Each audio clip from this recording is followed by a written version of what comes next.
Hendra tertawa angkuh sambil melemparkan surat cerai ke wajahku, yakin bahwa ia telah berhasil menendang istrinya ke jalanan untuk membawa seluruh keluarganya menikmati hidup di villa seharga 50 miliar milikku. Namun, ia dan ibunya tidak pernah menyangka bahwa apa yang menunggu mereka di balik gerbang mewah sore ini bukanlah kemewahan, melainkan sebuah jebakan memalukan dan sangat menyakitkan yang telah aku persiapkan sendiri.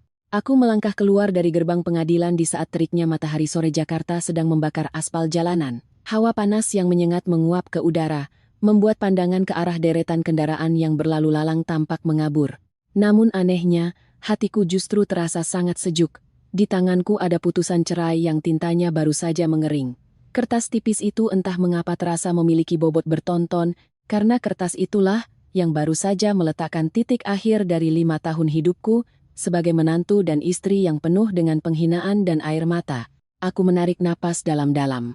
Bau asap dan debu kota hari ini entah mengapa terasa begitu menyenangkan. Itu adalah aroma kebebasan. Aku mengangkat tangan membetulkan letak kacamata hitam besarku, menyembunyikan lingkaran hitam di bawah mata, akibat malam-malam tanpa tidur mengurus prosedur perceraian. Akhirnya, aku bebas. Suara langkah kaki berat yang menghentak lantai di belakangku membuatku terhenti. Tanpa perlu menoleh pun aku tahu itu Hendra. Bau parfum menyengat bercampur dengan bau rokok mahalnya selalu membuatku merasa sesak napas selama bertahun-tahun ini. Hendra melangkah hingga sejajar denganku, ia berhenti, dengan santai menyalakan sebatang rokok. Ia mengisapnya dalam-dalam lalu menghembuskan asapnya ke arahku. Kesombongannya masih sama seperti dulu. Ia menatapku dari ujung kepala hingga ujung kaki, tatapan yang sama sekali tidak memiliki sisa kasih sayang suami istri, melainkan hanya penuh dengan rasa meremehkan dan kemenangan. Hendra tersenyum sinis, suaranya terdengar penuh nada merendahkan. "Fanya, pegang surat cerai saja wajahmu sudah sumringah begitu ya? Biar kulihat, seberapa lama kamu bisa bersenang-senang. Tanpaku, tanpa gelar nyonya direktur, kamu pikir kamu bisa mempertahankan villa 50 miliar di Pondok Indah itu?" Aku terdiam, hanya tersenyum tipis. Ia masih mengira aku adalah boneka di etalase kaca, cantik tapi tak berguna, yang hanya bisa hidup menumpang pada cahaya kesuksesannya. Ia tidak tahu bahwa akulah yang selama ini menopang bisnis yang selalu ia banggakan sambil menepuk dada itu. Melihatku tak menjawab, Hendra semakin menjadi-jadi. Ia melangkah lebih dekat, merendahkan suaranya seolah sedang memberikan belas kasihan. "Ku beritahu ya, wanita yang diceraikan suaminya itu ibarat air yang tumpah, cepat atau lambat kamu pasti akan berlutut merangkak memohon padaku untuk kembali. Saat itu tiba, mungkin aku akan berbaik hati memberikan sedikit uang receh agar kamu bisa bertahan hidup. Rumah itu, simpan saja bangunan kosongnya, karena jiwa rumah itu ada di tanganku." Aku menatap lurus ke matanya, tatapanku sangat tenang. Dulu, setiap kali ia meninggikan suara, aku selalu menundukkan kepala dan mengalah demi ketenangan rumah tangga. Tapi hari ini, wanita lemah itu sudah mati. Aku menjawab dengan lembut, melafalkan setiap kata dengan jelas. "Mas Hendra, terima kasih atas kekhawatiranmu, tapi sebaiknya kamu urus saja dirimu sendiri. Mulai detik ini, kita jalan masing-masing, air sungai tidak mencampuri air sumur. Soal apakah aku bisa mempertahankan rumahku atau bagaimana aku hidup dan mati, tidak perlu kau pikirkan." Setelah berkata demikian, aku berbalik dan berjalan lurus menuju taksi yang sudah menunggu. Aku tidak ingin membuang sedetik pun sisa hidupku untuk pria brengsek ini. Duduk di dalam mobil, melalui kaca spion, kulihat Hendra masih berdiri di sana, menendang ban mobilnya dengan kesal. Ia masih yakin bahwa ia adalah pemenangnya, dan aku hanyalah pecundang menyedihkan yang ditendang ke jalanan. Ia tidak pernah menyangka bahwa badai sesungguhnya yang akan menerjang keluarganya baru saja mulai berkumpul. Taksi melaju, meninggalkan gedung pengadilan yang megah, beserta seluruh masa lalu yang menyakitkan. Aku mengeluarkan ponsel dan mengirim pesan singkat kepada pengacara Tirta. "Semua urusan di pengadilan sudah selesai, rencana B sudah bisa dimulai, Pak." Aku memejamkan mata, menyandarkan kepala di kursi mobil. Bayangan hari-hari saat aku dicaci maki ibu mertua, diremehkan suami, dan diperas oleh adik-adik ipar kembali berputar seperti film yang berjalan lambat. Ibu Kusuma, Ibunda Hendra, adalah wanita yang keserakahannya tak ada batasnya. Mulutnya selalu bilang menyayangi menantu, tapi ujung-ujungnya selalu meminta uang. Lita, adik ipar perempuanku yang pemalas, hanya tahu berdandan dan memamerkan barang-barang mewah dari uang hasil keringatku. Dan Chandra, adik ipar laki-lakiku, yang utang judinya menumpuk di mana-mana. Mereka seperti lintah yang menempel padaku, mengisap habis harta dan mentalku. Tapi hari ini, Fanya yang dulu sudah mati. Aku akan memberi mereka pelajaran yang akan diingat seumur hidup, pelajaran tentang hukum tabur tuai yang sudah lama mereka lupakan. Aku tersenyum, senyum yang dingin namun penuh kepuasan. Permainan ini baru saja benar-benar dimulai. Sementara aku dengan santai menikmati secangkir kopi pahit di sudut kedai langgananku, di sudut lain kota ini, sebuah drama komedi tragis sedang dipentaskan dengan apik. Kejadian ini kelak kucengar dari Butini, mantan tetangga mereka. Namun dari cerita Butini yang begitu hidup, aku bisa membayangkan setiap detailnya dengan sangat jelas seolah aku berdiri di sana menyaksikannya sendiri. Di sebuah rumah kontrakan sempit di dalam gang yang bising, Ibu Kusuma sedang memberi arahan kepada dua anak kesayangannya untuk mengepak barang-barang. Suasana di rumah itu riuh rendah bak sedang ada festival. Ibu Kusuma mengenakan baju tidur bermotif bunga-bunga mencolok, tangannya mengipas-ngipas dengan kipas anyaman, mulutnya tak henti-henti mendesak. Cepat sedikit tangannya. Chandra. Kamu bungkus speaker-speaker itu baik-baik, sampai di rumah baru kita harus putar musik keras-keras buat syukuran, biar seluruh kawasan Pondok Indah tahu siapa kita. Lita, kumpulkan semua baju dan sepatumu, jangan ada yang tertinggal. Barang-barang murahan ini bawa saja, lumayan buat kain pel di sana, masa mau ditinggal buat pemilik kontrakan? Chandra yang sedang melakban kardus tertawa terbahak-bahak. Ibu tenang saja, aku sudah hitung-hitungan, basement di sana luas banget, aku mau bikin ruang hiburan. Pasang set karaoke paling mahal, terus panggil teman-temanku biar mata mereka melotot. Kali ini kita beneran ubah nasib, Bu. Sementara itu, Lita yang sedang mematut diri di cermin sambil memakai lipstik berhayal. Aku mau kamar yang pemandangannya menghadap kolam renang ya, Bu. Kamar itu pencahayaannya bagus. Aku bisa puas jualan live streaming dan bikin TikTok. Teman-temanku kalau lihat aku tinggal di villa 50 miliar, pasti mereka mati kejang karena iri. Ibu Kusuma tertawa sampai matanya menyipit, memperlihatkan giginya yang kekuningan. Ia menepuk pahanya keras-keras. Tentu saja, rumah kakakmu ya rumahku, rumah kalian juga, si Fanya itu sudah diusir. Sekarang istana itu milik keluarga kita. Ibu mau tempati kamar utama yang paling luas di lantai 1, kamar yang dulu Fanya larang ibu masuk. Sekarang ibu mau tidur melintang kek, membujur kek, itu hak ibu. Suara Ibu Kusuma yang melengking terdengar sampai keluar gang. Tetangga sekitar yang penasaran melongok, melihat dua truk besar sedang mundur, menutupi seluruh jalan masuk gang. Beberapa orang yang penasaran bertanya dari jauh, Bu Kusuma, mau pindahan kemana kok heboh banget, menang lotre ya sampai sewa truk besar begitu? Mendengar itu, Ibu Kusuma langsung mengangkat dagunya setinggi langit, nadanya penuh kesombongan. Aduh, tinggal di tempat sempit begini sumpek rasanya, ibu-ibu. Hendra anak saya sudah menjemput seluruh keluarga untuk pindah ke Villa Pondok Indah. Villa 50 miliar loh, luasnya ribuan meter persegi, ada kolam renang dan tamannya segala. Mulai sekarang keluarga kami sudah naik level jadi orang elit, tidak perlu lagi desak-desakan di kampung kumuh ini. Orang-orang yang mendengar itu saling berpandangan, ada yang mencibir, ada yang menggelengkan kepala muak, tapi ada juga yang memujinya beruntung. Ibu Kusuma yang mendengarnya kegirangan, merasa dirinya sudah hampir menjadi ibu suri. Barang-barang ditumpuk ke atas truk menggunung, mulai dari sapu butut, lep pel robek, hingga stoples-stoples kerupuk dan terasi, semuanya disuruh bawa oleh Ibu Kusuma. Alasannya, biarpun sudah kaya tapi hemat itu harus, bawa barang-barang itu ke sana biar tidak perlu beli lagi, uangnya bisa dipakai untuk beli perhiasan emas. Chandra dan Lita bersusah payah mengangkut barang, keringat mereka bercucuran tapi mulut mereka terus tersenyum lebar. Di kepala mereka sudah terbayang kehidupan Mbak Raja dan Ratu, ada pembantu yang melayani, dan uang jajan yang tak perlu dipusingkan. Mereka tidak tahu bahwa truk ini bukanlah kendaraan yang membawa mereka ke surga, melainkan kendaraan yang mengangkut mereka menuju pelajaran berharga tentang keserakahan dan delusi. Truk menyalakan mesin, asap hitam mengepul menutupi gang. Ibu Kusuma naik ke kabin duduk di sebelah sopir, melambaikan tangan kepada tetangga layaknya ratu kecantikan. Selamat tinggal ya ibu-ibu, saya mau pergi menikmati hidup mewah.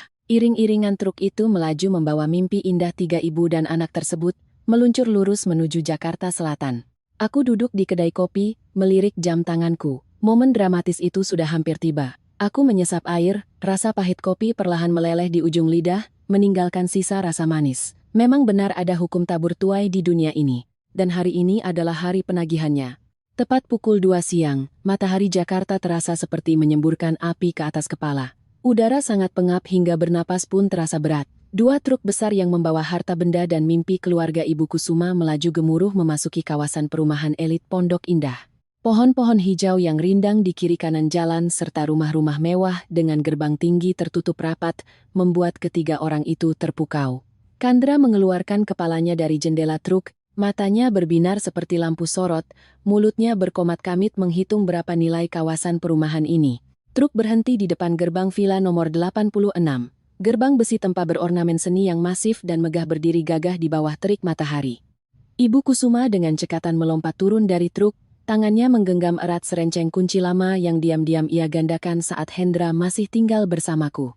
Ia mendongakkan dagu memberi perintah pada sopir truk, "Bapak-bapak, mundurkan saja pantat truknya sampai mepet ke gerbang, biar saya buka pintunya lalu masukkan truk sampai ke halaman, supaya gampang angkut-angkutnya." Sambil berkata begitu, ia melangkah maju dengan penuh semangat, gayanya bak jenderal wanita yang baru saja menaklukkan benteng. Ibu Kusuma memilih kunci yang paling besar dan memasukkannya ke lubang kunci gerbang kecil untuk pejalan kaki. Tapi anehnya, sudah didorong berkali-kali kuncinya, tidak mau masuk. Ia memutarnya ke kiri, ke kanan, menekannya kuat-kuat, sampai kuncinya bengkok, tapi pintu tetap terkunci rapat. "Aneh, kenapa hari ini lubang kunci ini rewel sekali ya?" gerutu Ibu Kusuma, keringat mulai bercucuran di dahinya. Lita yang berdiri di sebelahnya, memegang kipas angin mini portabel yang berdengung kencang, merengek. "Ibu cepat sedikit dong, panasnya minta ampun nih. Jangan-jangan ibu salah ambil kunci?" "Salah apanya? Kunci ini aku simpan kayak pusaka keluarga, mana mungkin salah. Palingan karena sudah lama nggak dipakai jadi karatan dan macet." Saat itu Chandra juga melompat turun, dengan tidak sabar mendorong ibunya. "Ibu minggir, perempuan tahu apa soal ginian." Chandra mengambil kunci itu, berniat menggunakan tenaga ototnya untuk memutar, namun saat ia mendekatkan matanya untuk melihat lubang kunci itu dengan saksama, ia tertegun. Tempat di mana dulu ada lubang kunci mekanik biasa, kini telah diganti dengan panel digital berwarna hitam mengkilap, modern dan dingin, tanpa ada lubang sama sekali untuk memasukkan kunci. Ini adalah sistem kunci pintar dengan pengenal wajah dan sidik jari yang baru saja kusuruh pasang tadi pagi, tepat setelah aku meninggalkan pengadilan. "Bu, gawat. Fanya sudah ganti kuncinya," teriak Chandra, suaranya parau karena kesal. Mendengar itu, Ibu Kusuma langsung melonjak seperti disengat lebah.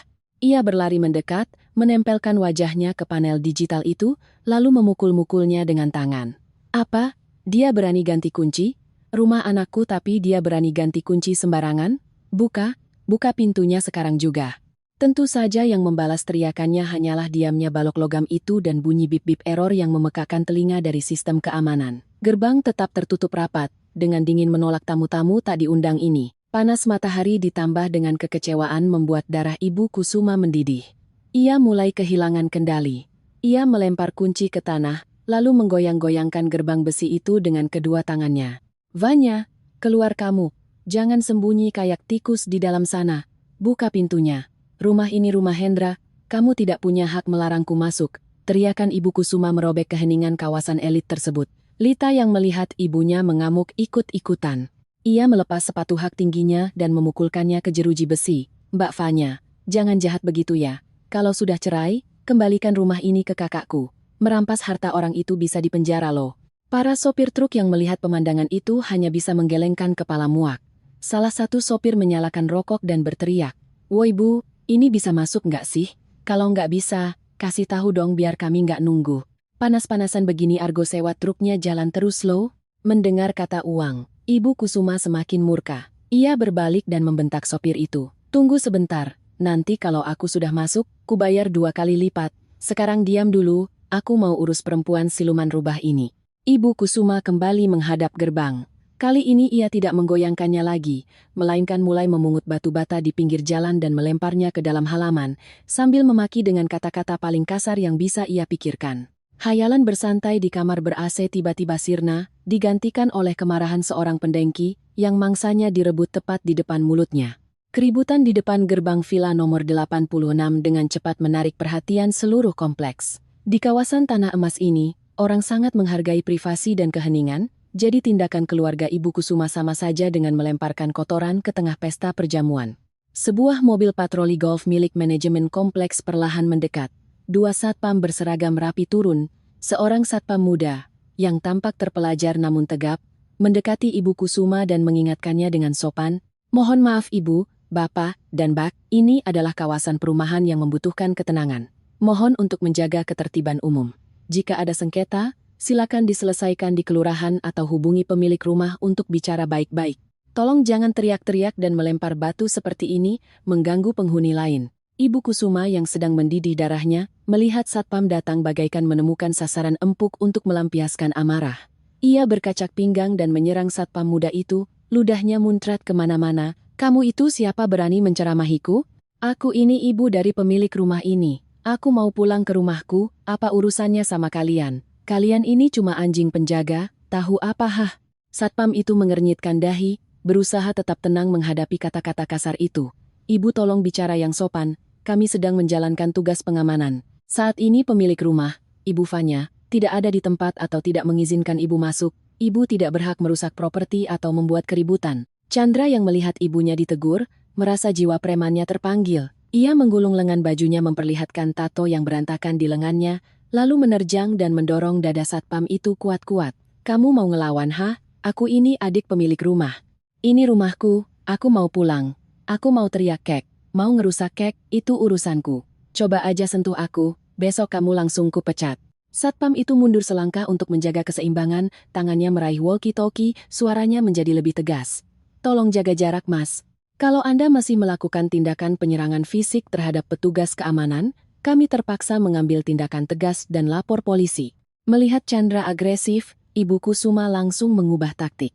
Dari posisi menyerang, ia tiba-tiba menjatuhkan diri berguling-guling di tanah, meronta-ronta seperti ikan menggelepar di darat. Ia menangis sambil meraung-raung, suaranya yang meratap menggema ke sudut jalan. Tolong, ya ampun, lihat ini semuanya. Satpam perumahan orang kaya pukulin orang tua. Mereka sekongkol sama menantu kurang ajar buat nindas ibu mertua yang sudah tua dan lemah. Oh Tuhan, apa kau tidak melihatnya? Aku membesarkan anakku susah payah, istrinya merampas rumahnya, sekarang dia sewa preman buat usir ibu mertuanya. Lita yang melihat ibunya berakting total langsung dengan sigap mengeluarkan ponselnya, mulai melakukan siaran langsung di TikTok, mulutnya nyerocos. Halo guys, tolong di-share ya guys, lihat nih kelakuan orang kaya, dan satpamnya nindas rakyat kecil. Ibuku sampai pingsan nih guys. Kakak iparku yang namanya Fanya merampas harta kami terus sewa preman buat pukulin ibu mertuanya. Drama murahan 3 ibu dan anak itu membuat tetangga-tetangga kaya di sekitar mereka menggelengkan kepala muak. Beberapa ibu rumah tangga yang sedang mengajak jalan-jalan anjingnya harus memutar ke seberang jalan sambil menutup hidung seolah menghindari wabah. Mereka berbisik-bisik, keluarga mana sih itu, memalukan sekali. Katanya itu keluarga mantan suami Bu Fanya loh. Bu Fanya kan orangnya baik banget, kok bisa dapat keluarga ajaib begitu ya? Iya benar, buah jatuh nggak jauh dari pohonnya, lihat aja cara mereka playing victim, ketahuan banget kelasnya. Mengabaikan tatapan jijik orang-orang, Ibu Kusuma masih berguling-guling, debu dan tanah menempel di baju tidurnya yang bermotif bunga, rambutnya acak-acakan. Ia mengira dengan membuat keributan dan mempermalukanku, aku akan muncul dan membuka pintu. Tapi ia salah. Aku tidak takut kehilangan muka karena topeng kemunafikan keluarganya itu. Hari ini aku akan mengulitinya habis-habisan agar dunia melihatnya. Aku mengamati semuanya melalui kamera pengawasan yang terhubung langsung ke ponselku, sambil duduk di kedai kopi ber-AC tak jauh dari sana. Melihat mantan ibu mertuaku memainkan sirkus konyol, aku hanya merasa lucu, tidak lagi merasa takut atau segan seperti dulu. Ketidaktahuan malu manusia memang tidak ada batasnya. Satpam yang melihat situasi semakin tegang, dan di luar kewenangannya segera menekan walkie-talkie. Halo, Posko, tolong hubungi Polsek sekarang juga. Ada sekelompok orang membuat keributan, melakukan pencemaran nama baik, dan menyerang petugas di Villa 86. Darurat. Belum genap 10 menit, suara sirene mobil polisi terdengar dari ujung jalan, merobek drama murahan Ibu Kusuma. Sebuah mobil patroli polisi double cabin berhenti tepat di depan kerumunan yang kacau itu. 3 petugas polisi turun dengan seragam lengkap, wajah mereka tegas dan berwibawa. Dipimpin oleh Kompol Bima, Kapolsek setempat yang terkenal tegas namun bijaksana di wilayah tersebut. Beliau menyapu pandangannya ke tempat kejadian. Ibu Kusuma sedang berbaring mengerang di tanah, Chandra berdiri berkacak pinggang dengan wajah merah padam. Lita masih memegang ponsel merekam, dan 2 satpam berjaga di lokasi. Ada keributan apa ini? Suara Kompol Bima terdengar berat dan bergema. Melihat polisi datang, Ibu Kusuma seperti mendapat suntikan tenaga baru. Ia melompat bangun secepat kilat, lupa bahwa ia sedang pura-pura pingsan. Ia menerjang dan memegang lengan baju Kompol Bima, air mata dan ingusnya berlepotan sambil menangis terseduh-seduh. "Pak polisi, tolong selamatkan keluarga saya, Pak. Saya difitnah, Pak. Rumah anak saya ini dibeli pakai keringat darahnya, malah dirampas sama istrinya. Sekarang istrinya ganti kunci, ngunci ibu mertuanya di luar. Adik iparnya dibiarin kepanasan di jalan begini. Dia juga nyuruh satpam pukulin saya. Badan tua ini mana tahan, Pak." Kompol Bima dengan lembut melepaskan tangan Ibu Kusuma, menjaga jarak dengan sopan namun tegas.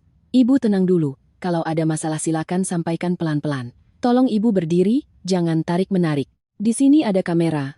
Kamera pengawasan perumahan, siapa pukul siapa, siapa benar siapa salah. Nanti kita cek rekamannya pasti ketahuan. Ibu jangan sembarang menuduh orang." Mendengar kata kamera pengawasan, nyali Chandra sedikit menciut, ia mundur selangkah, namun Ibu Kusuma tetap nyerocos. "Kamera pengawasan apa? Kamera pengawasannya pasti mereka yang pasang, mereka bisa aja edit-edit rekamannya. Bapak harus percaya sama rakyat kecil kayak kami ini. Saya mau masuk ke rumah anak saya. Bapak tolong suruh Sivanya itu buka pintu buat saya." Kompol Bima menoleh pada Satpam, "Bagaimana kejadian sebenarnya?" Satpam itu menjelaskan dengan rinci, "Lapor, dan kelompok orang ini datang bawa 2 truk, niatnya mau merusak kunci untuk masuk rumah, tapi karena tidak bisa, mereka bikin keributan, teriak-teriak, dan melempar batu ke rumah warga. Kami sudah tegur, tapi pemuda itu malah mendorong petugas. Sementara ibu ini langsung tiduran di jalan. Pemilik rumah, Ibu Fanya, saat ini sedang tidak ada di tempat." Kompol Bima mengangguk, lalu berbalik menghadap keluarga Ibu Kusuma, suaranya tegas. "Saya minta semuanya tunjukkan KTP. Dan yang paling penting, Ibu bilang ini rumah anak Ibu. Apa Ibu punya sertifikat atau dokumen yang membuktikan hak milik, atau setidaknya KK dan surat keterangan domisili di alamat ini?" Ibu Kusuma ternganga. "Sertifikat rumah dan tanah sejak dulu selalu aku yang simpan dengan rapi, Hendra tidak pernah menyentuhnya. Soal kartu keluarga, ia dan anak-anaknya masih terdaftar di kampung atau di rumah kontrakan. Mana mungkin nama mereka ada di dokumen villa ini? Ya ini kan rumah anak saya. Saya ibunya, tentu saja saya berhak masuk. Buat apa surat-surat? Hak dan logika itu adanya di hati, bukan di selembar kertas," bantah Ibu Kusuma dengan logika ngawur. "Maaf Bu, kami bekerja berdasarkan hukum. Kalau tidak ada dokumen bukti, Ibu sedang melakukan tindakan pelanggaran masuk pekarangan orang tanpa izin dan mengganggu ketertiban umum. Saya perintahkan Ibu dan keluarga untuk bubar, pindahkan truk-truk itu dari sini sekarang juga. Kalau masih terus bikin ribut, kami terpaksa membawa kalian semua ke polsek untuk diproses." Melihat situasi tidak menguntungkan, Chandra menyela dengan nada yang dilembut-lembutkan ala preman kampung. "Pak polisi, tolong maklum, ibuku sudah tua jadi agak pikun. Tapi ini beneran rumah kakak kandungku, namanya Hendra. Dia dan istrinya lagi proses cerai, istrinya main licik ganti kunci. Kita ini kan keluarga, tolong kasih kelonggaran dong Pak, biarin kami masuk tunggu Hendra pulang buat nyelesain masalah ini." "Tidak ada kelonggaran," potong Kompol Bima.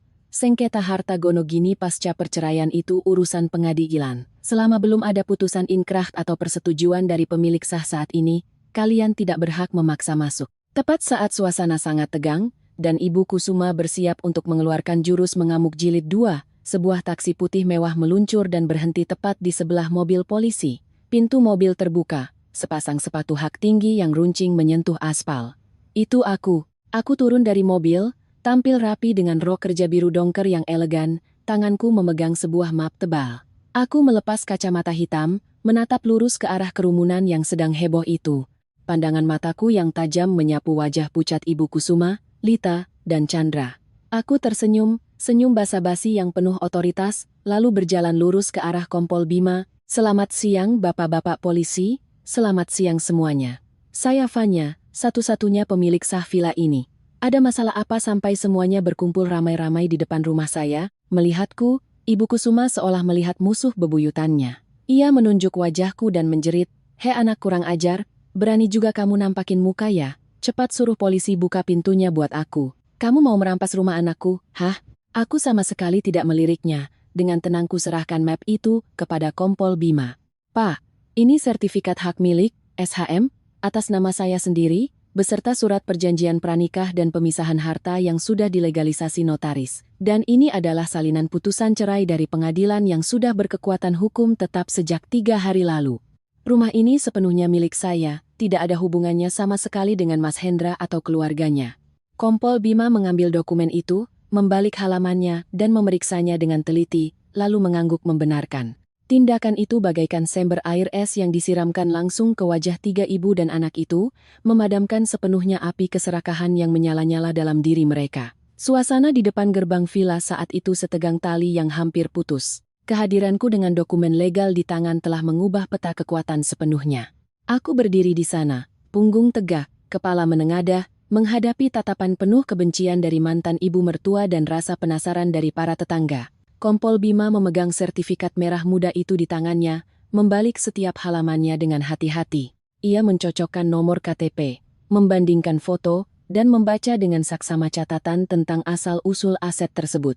Waktu seolah berhenti di tengah detak jantung keluarga Ibu Kusuma yang berdebar kencang. Setelah memeriksa dengan cermat, Kompol Bima menutup sertifikat itu dan mengembalikannya padaku, lalu menoleh menatap Ibu Kusuma dengan pandangan tegas. Beliau mengumumkan dengan lantang, "Ibu Kusuma dan saudara sekalian, saya sudah memeriksanya. Dokumen ini sepenuhnya sah. Villa ini adalah hak milik mutlak saudari Fanya. Harta ini dibeli dan didaftarkan sebelum masa pernikahan, jadi ini bukan harta gono gini. Oleh karena itu, saudara Hendra atau siapapun dari keluarga ibu tidak memiliki hak apapun atas rumah ini tanpa persetujuan dari Ibu Fanya." Perkataan Kompol Bima bagaikan petir di siang bolong yang membuat Ibu Kusuma mematung. Wajahnya yang tadi merah padam berubah menjadi pucat pasi, mulutnya ternganga namun tak ada suara yang keluar. Chandra dan Lita yang berdiri di sebelahnya saling berpandangan dengan bingung, mimpi mengubah nasib yang baru saja berkobar seketika disiram air es yang membekukan. Namun, dengan sifat serakah dan keras kepala yang sudah mendarah daging, mana mungkin Ibu Kusuma menerima kekalahan begitu saja. Ia melompat dan berteriak menolak. "Tidak masuk akal, Pak Polisi, coba periksa lagi yang benar. Pasti siluman rubah ini bikin surat palsu. Anak saya itu direktur, uangnya mengalir kayak air. Mana mungkin rumah sebesar ini nggak ada bagiannya? Dia ini penipu, Pak. Dia menipu seluruh keturunan keluargaku." Aku tertawa terbahak-bahak melihat ketidaktahuan malu yang sudah mencapai tingkat menggelikan ini. Aku menatap lurus ke arah Ibu Kusuma, suaraku datar namun sedingin es. "Ibu Kusuma, coba Ibu ingat-ingat lagi. Tahun lalu waktu aku menikah dengan Hendra, dia itu cuma karyawan rendahan. Gajinya pas-pasan buat makan sendiri pun gak cukup, utang judinya numpuk setinggi gunung. Uang buat bayar utangnya itu uangku, modal buat buka perusahaannya juga uangku. Rumah ini kubeli pakai uang warisan dari orang tuaku, ada akta notarisnya, ada pengesahan pemerintah, dan ada juga tanda tangan Hendra di surat pemisahan harta. Ibu mau lihat tanda tangan anak kesayangan ibu itu?" Ibu Kusuma terdiam. Ia sangat tahu masa lalu putrinya, tapi keserakahan telah membutakan matanya hingga ia sengaja mengabaikan kebenaran. Ia menoleh menatap Chandra meminta bantuan, tapi Chandra saat ini hanya bisa menundukkan kepala dan menendang-nendang kerikil di bawah kakinya. Kompol Bima angkat bicara memberikan peringatan sekali lagi, nadanya lebih tegas. "Ibu Kusuma, saya peringatkan sekali lagi. Kalau Ibu merasa tidak puas dengan sengketa ini, Ibu bisa mengajukan gugatan perdata ke pengadilan.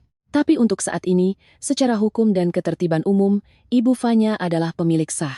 Tindakan keluarga Ibu yang berkerumun, membuat keributan, dan sengaja mencoba masuk tanpa izin adalah pelanggaran hukum. Saya minta semuanya bubar sekarang juga. Kalau masih terus bikin ribut, saya akan bawa kalian semua ke Polsek untuk diproses tindak pidana ringan." Kerumunan tetangga yang penasaran di sekitar mereka mulai berbisik-bisik, melontarkan kritikan dan cibiran yang diarahkan langsung ke keluarga Ibu Kusuma. Kukira kenapa? Ternyata mau ngerampok rumah menantunya. Sudah tua tapi nggak tahu diri, serakah ya jadinya begitu. Mbak Fanya ini hebat juga ya, nahan sabar bertahun-tahun, sekarang baru ngeluarin kartu asnya. Bisikan-bisikan itu bagaikan jarum yang menusuk harga diri Ibu Kusuma yang sudah bengkok. Ia melihat sekeliling, sadar tidak ada lagi yang berpihak padanya, ditambah lagi sikap polisi yang tegas. Ia tahu tidak bisa lagi memakai cara preman atau playing victim untuk menyelesaikan masalah ini. Tapi ia tetap tidak rela. Matanya berputar liar mencari celah alasan lain untuk bertahan. Dan akhirnya ia menemukan alasan yang sangat konyol. Ibu Kusuma berdiri, menepuk-nepuk debu di bajunya, mendelik padaku lalu berkata dengan nada penuh dendam. "Baiklah, rumahmu ya simpan saja sendiri. Tapi barang-barang anakku, baju-bajunya, buku-bukunya, barang-barang kenangannya masih di dalam sana. Aku harus masuk untuk mengambilnya dan membawanya pulang. Kamu mau merampas celana dalam mantan suamimu juga? Dasar perempuan tak tahu malu." Aku menaikkan alis. "Dia mau masuk ke dalam rumah? Boleh saja. Aku sudah menunggu momen ini sejak lama. Kalau dia mau lihat, aku akan biarkan dia lihat. Biar dia lihat sampai merasa kecewa sedalam-dalamnya." Begitu Ibu Kusuma selesai bicara, Lita dan Chandra juga ikut menimpali. Chandra maju dan menunjuk wajahku, benar itu. Kakakku tinggal di sini bertahun-tahun, barangnya yang mahal banyak. TV layar lengkung 100 inci, set speaker ratusan juta yang kakakku beli, terus botol-botol minuman keras yang mahal itu. Jangan harap kamu bisa telan semuanya sendirian. Buka pintunya biar kami ambil barang kakakku. Lita juga ikut sewot. Sama tas-tas branded yang dibeliin Mas Hendra buat aku, kamu mau simpan buat dirimu sendiri kan? Balikin sekarang juga. Aku menatap ketiga ibu dan anak itu, dalam hati aku tertawa sinis. Mereka pikir villa ini masih utuh seperti kemarin? Mereka pikir aku ini bodoh, sudah cerai tapi masih menyisakan barang-barang untuk mereka rampas? Aku menoleh ke arah Kompol Bima, sambil tersenyum sopan. Pak Bima, untuk menghindari mereka memfitnah saya menggelapkan harta mantan suami saya setuju membuka pintu agar mereka bisa masuk untuk memeriksa dan mengambil barang pribadi Mas Hendra. Saya juga ingin menyelesaikan masalah ini sampai tuntas biar ke depannya tidak ada urusan lagi. Tolong bapak-bapak polisi dan warga di sini jadi saksinya ya. Kompol Bima mengangguk setuju. Bagus, kalau Ibu Fanya setuju ya bagus sekali. Kalian silakan masuk. Ambil barang pribadi dan keluar dengan tertib. Saya akan menugaskan satu anggota untuk mendampingi ke dalam, sekadar mengawasi agar tidak terjadi keributan fisik. Mendengar ucapanku, mata Ibu Kusuma langsung berbinar seperti lampu sorot. Ia mengedipkan mata pada Chandra dan Lita, raut puas terlihat jelas di wajah mereka. Pasti di kepala mereka sedang merencanakan, asalkan bisa menginjakan kaki di dalam rumah, mereka akan bertahan tidak mau keluar, atau setidaknya bisa menggasak barang-barang mahal yang sering Hendra pamerkan. Nah, gitu dong. Buka pintunya cepat, desak Ibu Kusuma, tangan dan kakinya gatal ingin segera menyerbu ke dalam. Aku berjalan santai ke depan gerbang, mengeluarkan ponsel, dan membuka aplikasi Smart Home. Hanya dengan satu sentuhan ringan di layar, suara kunci elektronik berbunyi klik halus dan modern, gerbang besi yang berat perlahan terbuka. Aku menepi ke samping, mempersilakan dengan gerakan tangan. Senyum di bibirku saat ini mungkin adalah senyuman paling misterius yang pernah mereka lihat. Silakan masuk, ibu dan adik-adik. Masuk dan lihatlah baik-baik, jangan sampai ada sudut yang terlewat ya. Keluarga Hendra sama sekali tidak peduli dengan sikapku. Gerbang baru saja terbuka cukup lebar, mereka sudah menerobos masuk bak angin puting beliung. Chandra lari paling depan, Lita dan Ibu Kusuma berlari-lari kecil menyusul di belakang. Para sopir truk dan kuli panggul juga mengintip dari luar gerbang, menunggu perintah untuk masuk mengangkut barang. Mereka melintasi halaman taman yang luas. Aku berjalan santai paling belakang bersama polisi muda. Aku melihat betapa rakusnya mereka berlari dan merasa kasihan. Mereka sedang berlomba menuju garis finish yang kosong melompong. Chandra adalah orang pertama yang menyentuh gagang pintu utama. Ia menarik pintunya kuat-kuat, ternyata tidak dikunci. Ia membuka lebar kedua daun pintu kayu jati yang tebal itu dan berteriak kegirangan, "Masuk, Bu, kita rebut rumah kita." Teman-teman, masuk dan angkut set meja kursi kayu antik itu ke truk duluan. Ibu Kusuma juga berlari tersengal-sengal, mulutnya tersenyum lebar hingga ke telinga. TV di ruang tamu itu punyaku. Siapa yang berani berebut kubatahkan tangannya. Mereka berhamburan ke dalam rumah dengan semangat menggebu bagaikan tentara penjajah. Tapi detik berikutnya, sorak-sorai itu seketika mati, ruangan itu tiba-tiba menjadi hening mencekam. Alih-alih mendengar suara langkah kaki berlarian untuk mengangkut barang, aku hanya mendengar suara napas terengah-engah dan langkah kaki yang ragu serta bingung. Aku melangkah naik ke tangga teras, berhenti di pintu utama, melipat tangan di dada dan memandang ke dalam. Di depanku, 3 bayangan berdiri mematung di tengah ruang tamu yang luas. Punggung mereka kaku, seolah baru saja melihat hantu di siang bolong. Drama terbaiknya baru saja benar-benar dimulai. Sinar matahari sore menembus jendela-jendela kaca besar, menyorot langsung ke dalam villa, mengungkap sebuah kebenaran yang telanjang dan kejam. Ruang tamu seluas lebih dari 100 meter persegi itu, yang dulu dihias dengan sangat mewah dan megah, kini benar-benar kosong melompong. Tidak ada lagi sofa kulit Italia berwarna coklat tuanan mewah tempat Ibu Kusuma biasa duduk selonjoran sambil menonton film. Tidak ada lagi TV layar lengkung raksasa yang bertengger di dinding marmer. Tidak ada lagi karpet bulu domba yang empuk, tidak ada vas keramik antik, tidak ada lukisan cat minyak yang mahal. Semua telah lenyap. Hanya menyisakan 4 sisi dinding bercat putih yang dingin dan lantai marmer granit yang mengkilap, memantulkan kembali wajah-wajah bingung dan linglung dari keluarga mantan suamiku. Rumah itu menggema dengan kekosongan yang mengerikan. Ibu Kusuma mengucek matanya berkali-kali, mengira ia sedang berhalusinasi karena silau matahari. Ia berlarian mengelilingi ruang tamu, meraba-raba dinding kosong yang dulu digantungi barang-barang pajangan mahal. Barangnya mana? Kemana semua barang-barangnya? Seru Ibu Kusuma, suaranya parau karena panik. Chandra tidak percaya dengan apa yang dilihatnya, ia berlari ke arah dapur.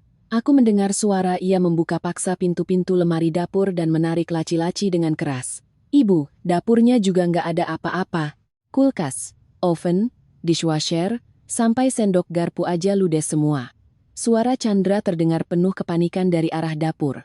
Lita pun berlari terbirit-birit ke lantai atas. Suara sepatu hak tingginya berderap memukul anak tangga kayu, menggema ke seluruh rumah. Sesaat kemudian, terdengar jeritan histeris Lita dari lantai atas. Ya Tuhan, kamar tidurnya kosong melompong. Ranjang, kasur, lemari baju, meja rias, dia beresin semuanya bersih nggak bersisa. Nggak ada gantungan baju satupun yang disisain. Aku berdiri bersandar pada kusen pintu, melihat Ibu Kusuma yang berdiri di tengah ruang tamu, tangannya gemetar menunjuk ke arahku. Kamu sembunyikan di mana barang-barangnya? Kamu bawa kemana semua harta anakku? Aku melangkah masuk, suara langkah sepatuku mengetuk lantai marmer terdengar nyaring dan dingin. Aku menatapnya, menjawab dengan tenang. Ibu Kusuma, Ibu salah paham. Harta di rumah ini, dari TV sampai sofa, semuanya dibeli pakai uangku, nota pembeliannya juga atas namaku. Sebelum cerai, aku sudah suruh orang melelang semuanya. Sudah kujual habis, jual ke tukang loak, jual second, jual bersih. Sekarang rumah ini benar-benar cuma 4 sisi dinding dan atap buat berteduh. Mendengar itu Ibu Kusuma rasanya mau pingsan, ia memegangi dadanya, terhuyung lalu jatuh terduduk di lantai yang dingin karena sudah tidak ada kursi untuk duduk. Kamu jahat sekali. Terus barang-barang Hendra mana? Baju-bajunya mana? Oh, baju-baju bekas Mas Hendra dan pernak-pernik yang dia tinggalin itu? Aku tunjuk ke sudut taman belakang. Itu kumasukkan ke kantong plastik sampah hitam. Kubuang di sudut taman sebelah sana. Silakan ibu ke sana mengaisnya dan bawa pulang. Kalau di dalam rumah ini, sama sekali tidak ada barang apapun yang berhubungan dengan keluarga kalian lagi. Chandra keluar dari dapur, wajahnya merah padam karena marah. Ia melihat sekeliling rumah yang kosong itu, menyesali harta yang ia kira sudah ada dalam genggamannya. Ia menggeram, kurang ajar kamu main kotor begini ya? Aku nggak percaya. Pasti kamu nyembunyiin uang dan emas di dalam brankas di kamar utama. Setelah berkata demikian, Chandra berlari ke lantai atas seperti binatang buas. Aku sama sekali tidak mencegahnya, biarkan saja ia naik ke sana untuk melihat sendiri. Brankas tanam di dinding itu pintunya sudah kubuka lebar-lebar, di dalamnya kosong, hanya menyisakan lapisan debu tipis. Tak lama kemudian, ketiga ibu dan anak itu berkumpul kembali di ruang tamu. Wajah mereka semua pucat pasi, keringat bercucuran. Kekecewaan terlihat jelas di setiap tatapan mereka. Mereka sudah repot-repot menyewa truk, repot-repot bikin keributan, repot-repot berhayal, hanya untuk mendapatkan angka nol besar. Villa 50 miliar ini bagi mereka kini tak ubahnya gua batu besar yang sama sekali tidak ada nilai gunanya. Segera setelah itu, Ibu Kusuma menatapku dengan penuh dendam. Kamu licik sekali nak, aku nggak nyangka kamu bisa memperhitungkan semuanya sampai sejauh ini. Aku mengangkat bahu membalasnya. Aku cuma sedang membersihkan sampah untuk mempersiapkan kehidupan baru. Orang yang tidak pantas sudah pergi, maka barang-barangnya juga harus ikut dibuang biar nggak mengotori pemandangan. Sementara mereka masih memendam kekesalan, hawa panas dari sore hari mulai menginvasi rumah yang tertutup rapat itu. Jendela-jendela kaca besar mengubah villa ini menjadi rumah kaca raksasa, menyerap panas matahari tetapi tidak bisa mengeluarkannya. Keringat mulai mengalir deras di dahi Ibu Kusuma.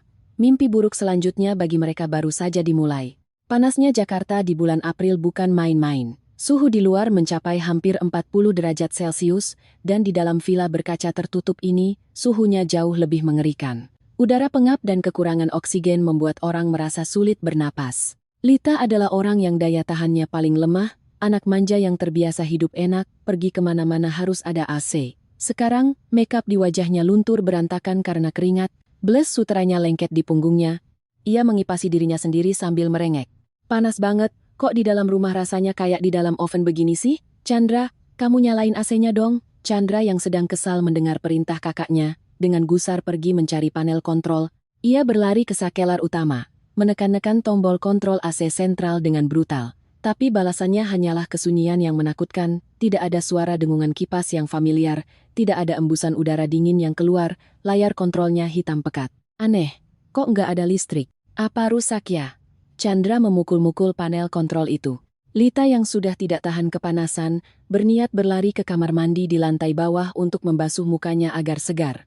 Ia menerobos masuk, memutar keran wastafel sampai mentok, tapi keran itu hanya mengeluarkan suara glak-glak kering, lalu meneteskan 2-3 tetes air keruh. Tidak ada air.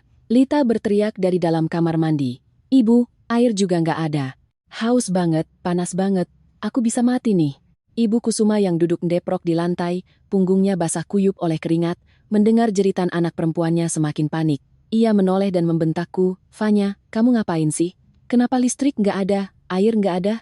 Kamu mau bunuh orang ya? Aku berdiri bersandar di dinding, tanganku mengipasi diri dengan kipas lipat kecil yang baru saja kuambil dari tasku. Gayaku sangat santai dan bertolak belakang dengan kondisi mereka yang menyedihkan. Aku menatap Ibu Kusuma, suaraku datar. Loh, Ibu aneh banget sih, aku kan sudah pindah, rumah ini nggak ada yang nempatin, jadi aku putus dong listrik dan airnya buat hemat biaya dan mencegah bahaya kebakaran. Kemarin aku sudah telepon PLN dan PAM buat mutus kontrak dan memberhentikan semua layanannya. Kamu, Ibu Kusuma saking marahnya sampai tersedak, tangannya menunjuk ke wajahku sambil gemetar hebat. Sekarang rumah ini cuma bangunan kosong saja, nggak ada listrik, nggak ada air, nggak ada internet. Kalau ibu dan adik-adik mau tinggal di sini menikmati hawa panas ini, ya silakan saja. Aku nggak melarang. Oh ya, tapi hati-hati ya, kalau malam di dalam rumah ini gelap gulita. Awas tersandung terus patah tulang, repot nanti urusannya. Mendengar itu, Kandra merasa sangat putus asa. Ia duduk lunglai di anak tangga, mengusap keringat dengan kerah bajunya sambil mengeluh. Kalau begini mah buat apa tinggal di sini? Panasnya kayak dibakar, gelap gulita, internet juga nggak ada. Mendingan balik ke kosan aja lebih enak. Lita keluar dari kamar mandi, wajahnya cemong, rambutnya lepek, suaranya merintih. Ibu, aku udah nggak kuat. Pulang aja yuk Bu, tinggal di sini sebentar lagi aku bisa pingsan, kulitku bisa rusak semua. Aku menatap 3 ibu dan anak itu, dalam hati berpikir, baru menghadapi sedikit kesulitan materi saja sudah tidak tahan, tapi sok-sokan mau merampas rumah dan menguasai permainan. Benar-benar tipikal orang yang cuma tahu menikmati hasil kerja keras orang lain, daya tahannya ya cuma segitu.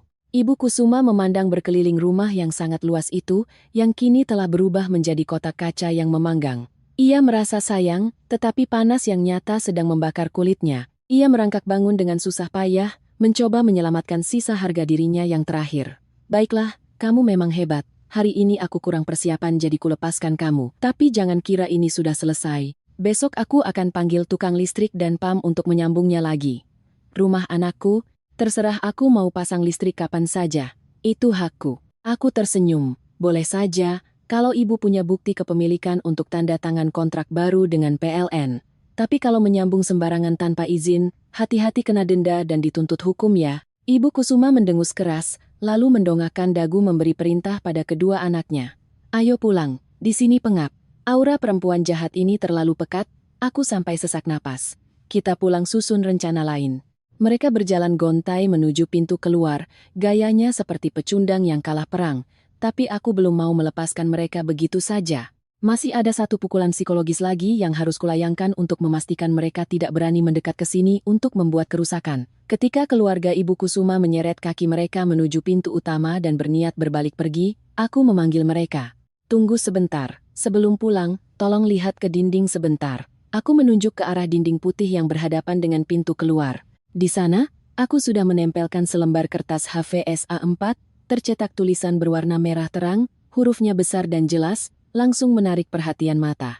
Chandra menyipitkan mata dan membaca tulisan itu keras-keras, properti pribadi, milik sah pribadi, dilarang masuk dan merusak.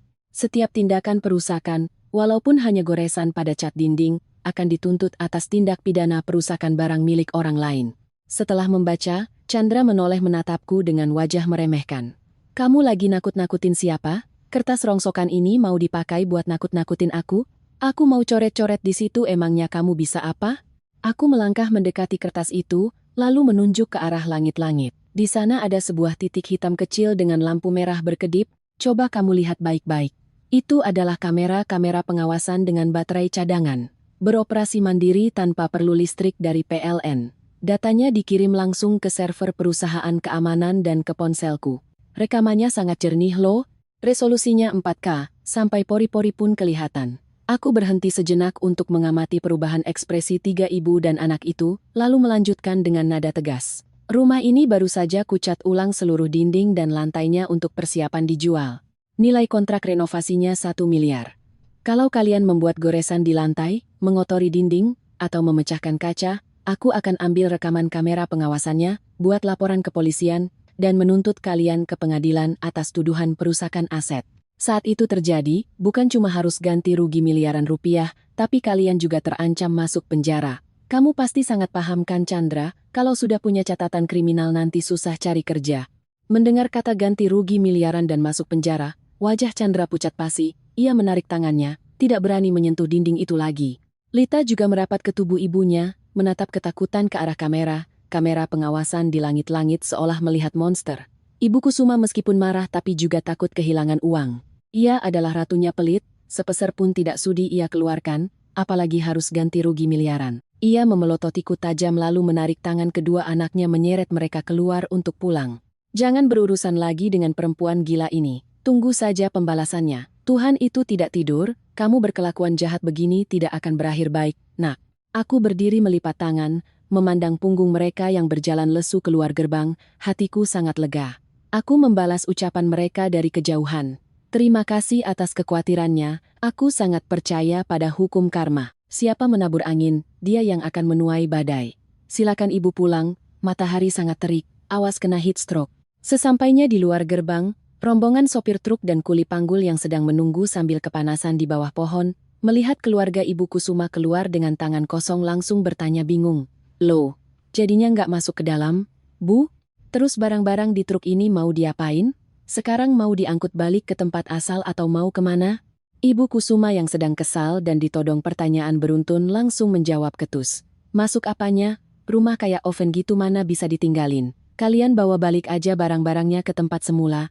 Seorang sopir bertubuh besar dengan kulit legam terbakar matahari, melompat turun dari truk dan mengadang Ibu Kusuma. Hei Bu, Ibu kalau ngomong yang bener dong. Tadi pagi Ibu sewa truk buat pindahan ke sini, sekarang nyuruh angkut balik. Ongkosnya gimana ini? Dari tadi kami nunggu di sini ada 2 jam lebih loh, itu dihitung biaya tunggu ya. Total ongkos jalan ke sini, jalan balik, sama uang tunggu jadi 1.500.000 rupiah per truk. Karena ada 2 truk, jadi semuanya 3.000 rupiah. Ibu bayar sekarang biar kami bisa langsung pergi kerja yang lain. Ibu Kusuma mendengar angka 3.000 rupiah, langsung melonjak seperti disengat tawon. Apa? 3 juta? Kalian mau merampok ya? Truk jalan cuma deket doang kok berani nembak harga tinggi? Aku nggak punya uang segitu. Aku cuma mau bayar 1 juta, kalau nggak mau, ya sudah pergi sana. Wah, ibu mau nipu bayaran kami para pekerja kasar ya? Sopir truk itu langsung maju menantang. Kuli-kuli panggul yang lain juga ikut mengepung, wajah mereka garang menahan amarah.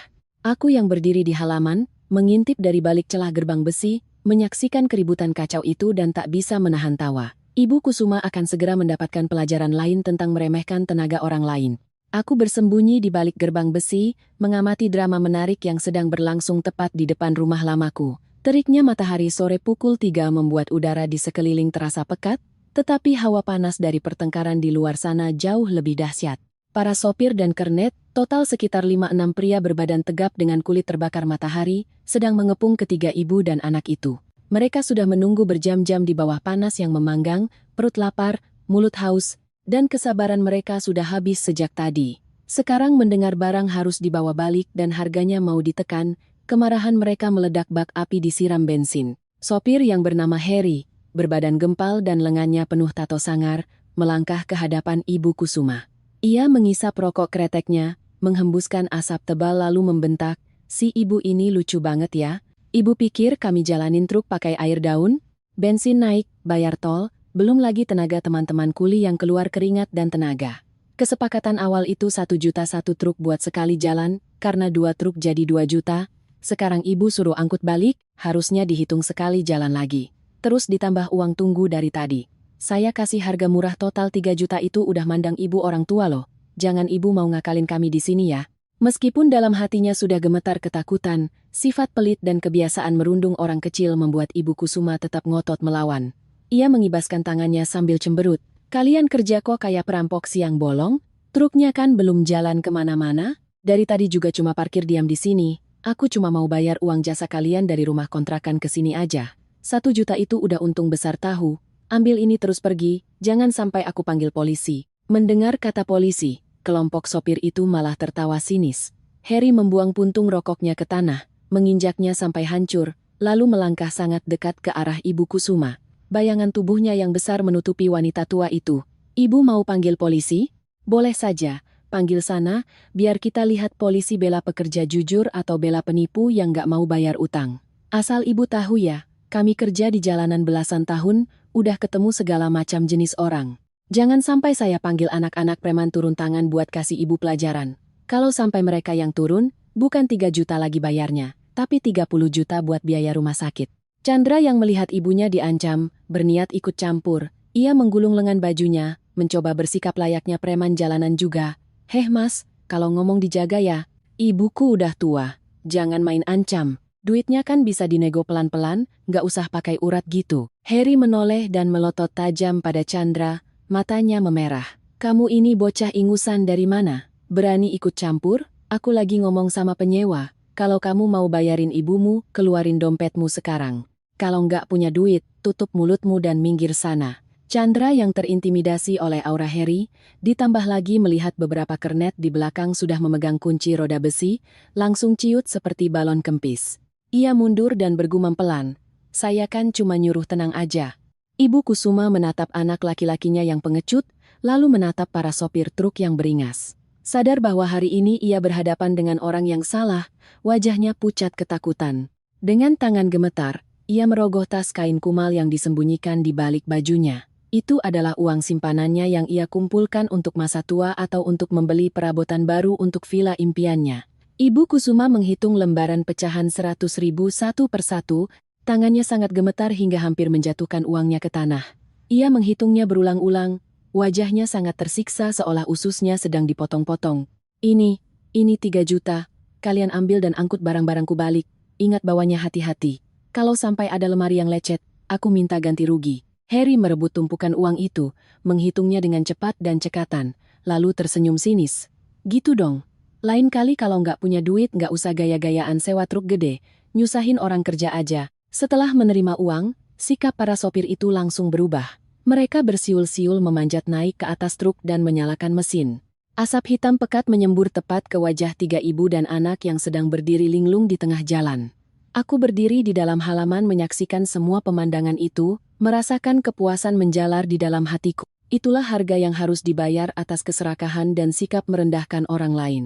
Tapi pertunjukan belum berakhir. Saat iring-iringan truk berputar arah dan pergi meninggalkan keluarga itu terdampar, kejutan lain sedang menunggu adik ipar laki-lakiku yang sangat berharga itu.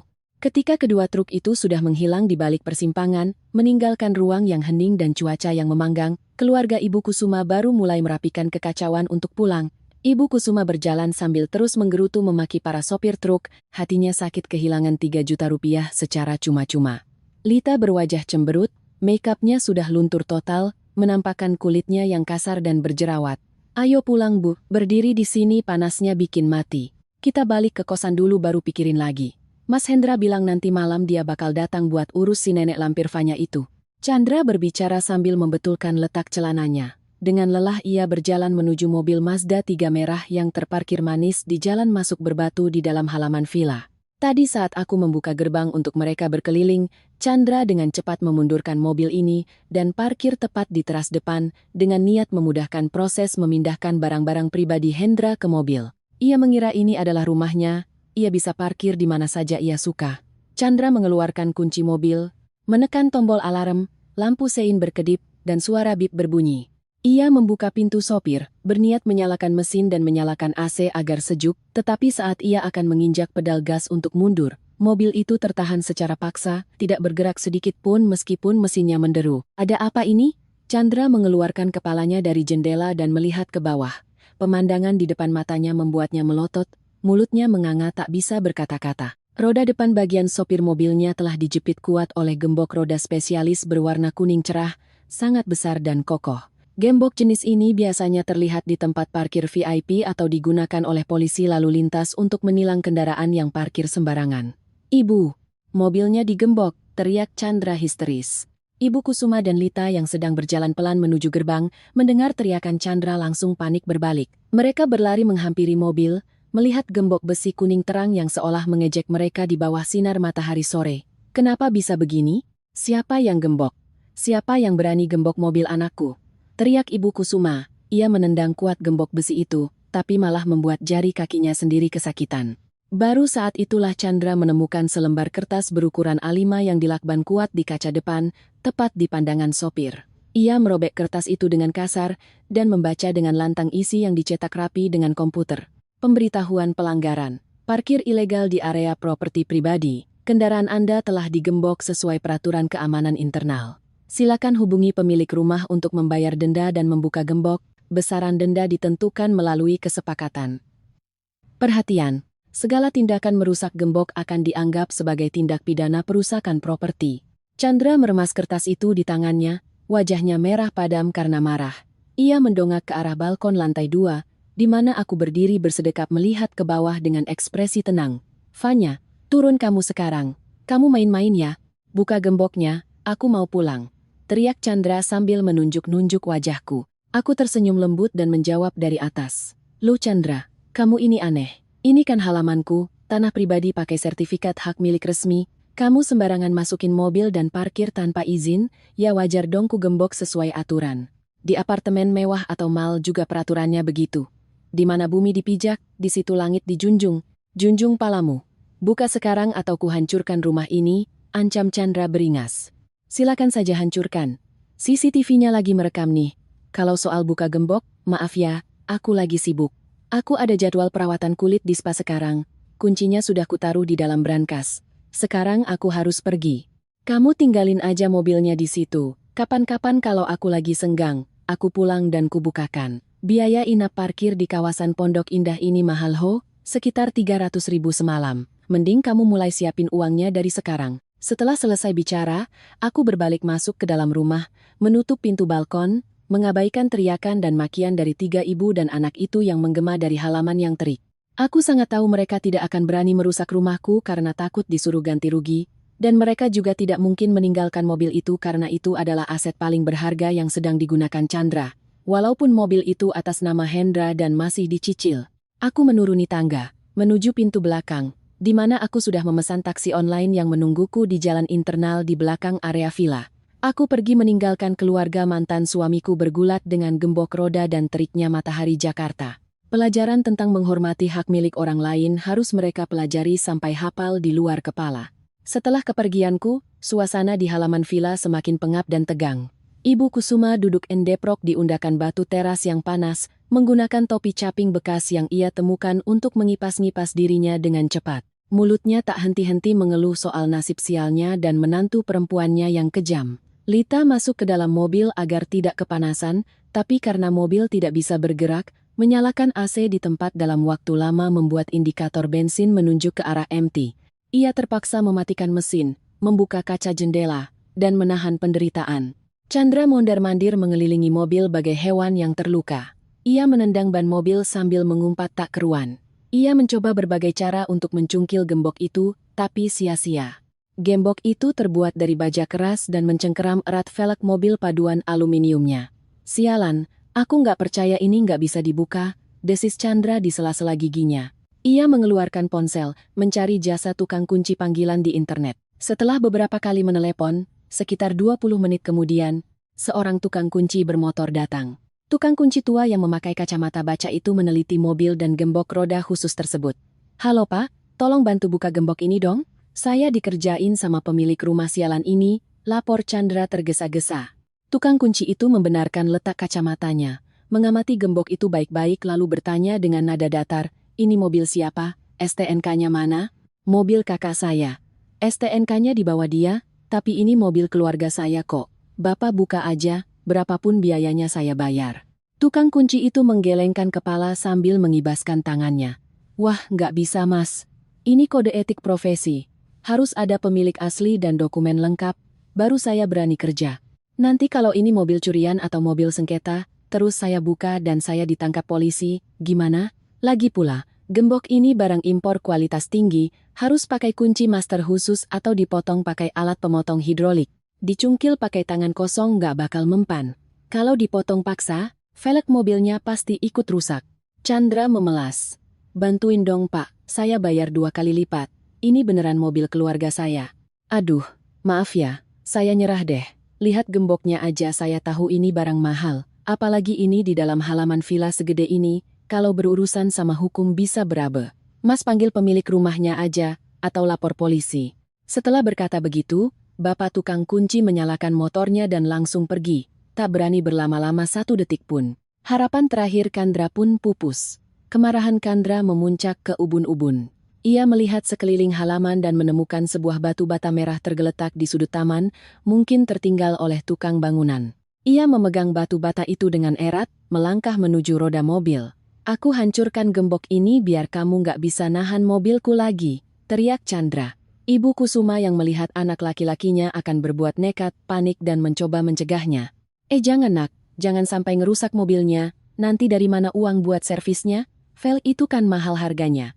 Tapi Chandra sudah kehilangan akal sehatnya. Ia mengangkat batu bata itu tinggi-tinggi, menggunakan seluruh tenaga yang ada untuk memukulkannya kuat-kuat ke gembok kuning itu. Brak! Suara benturan keras terdengar, batu bata itu hancur berkeping-keping dan pecahannya berhamburan.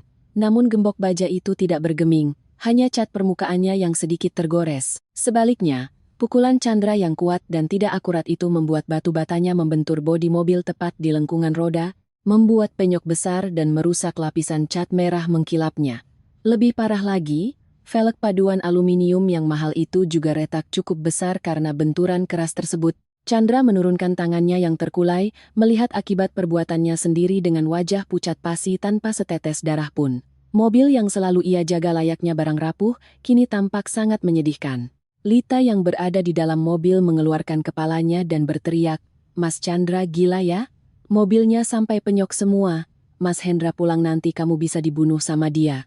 Chandra jatuh berjongkok di tanah sambil memegangi kepala dan menjambak rambutnya.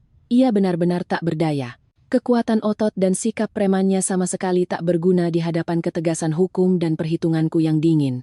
Mobil itu tetap diam di sana, terkunci rapat seperti tahanan yang sedang menjalani hukuman di pekarangan rumahnya sendiri. Ibu Kusuma memandangi anak laki-lakinya, memandangi mobil itu, lalu memandang ke arah langit yang perlahan berubah menjadi ungu tua menyambut senja. Ia tahu bahwa mereka telah benar-benar terjebak dalam jebakan yang mereka masuki sendiri. Hari mulai gelap. Lampu-lampu jalan berwarna kuning redup mulai menyinari jalanan kawasan Pondok Indah yang sepi. Ketenangan semu menyelimuti area villa, tetapi di dalam pekarangan rumah nomor 86, suasana masih mendidih. Setelah menerima telepon sambil menangis dengan banyak cerita yang dibumbui dari Ibu Kusuma, Hendra akhirnya muncul. Sebuah taksi berhenti mendadak di depan gerbang. Hendra turun, tubuhnya bau alkohol menyengat, kancing kemejanya terbuka, wajahnya merah padam karena mabuk dan marah. Ia baru saja minum-minum dengan teman bisnisnya dan menyombongkan diri tentang harta melimpah yang akan segera ia ambil kembali ketika mendapat berita buruk dari ibunya. Hendra melihat ibu dan kedua adiknya duduk kelelahan di depan gerbang. Mereka terpaksa keluar karena takut gelap dan digigit nyamuk di dalam halaman terlihat menyedihkan seperti pengungsi. Darah Hendra langsung naik ke ubun-ubun. Perempuan bangsat. Beraninya dia menyiksa keluargaku seperti ini.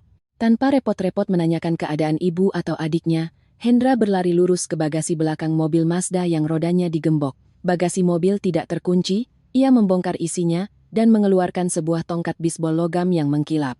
Ini adalah senjata yang selalu ia bawa untuk menakut-nakuti orang setiap kali ada pertikaian lalu lintas. Memanggul tongkat itu di bahunya, Hendra melangkah maju dengan marah menuju pintu utama villa. Saat itu aku sudah kembali ke rumah setelah bersantai di spa. Aku telah menyalakan semua lampu di dalam rumah, membuat villa ini bersinar terang benderang seperti benteng cahaya, sangat kontras dengan kegelapan di luar tempat keluarga Hendra berdiri. Hendra memukulkan tongkatnya dengan keras ke pintu kaca tempered di lobi utama. Suara prak terdengar tajam, tapi kaca tempered 2 lapis yang tebal itu tidak rusak sama sekali. "Fanya, keluar kamu sekarang, sembunyi kayak tikus hah. Keluar sini kita selesaikan baik-baik, kalau enggak, kuhancurkan rumah ini," teriak Hendra, suaranya meracau khas pemabuk. Aku membuka pintu dan melangkah ke balkon lantai 2, tanganku memegang ponsel yang sedang menyala dalam mode live streaming. Aku sudah menyiapkan skenario ini sebelumnya.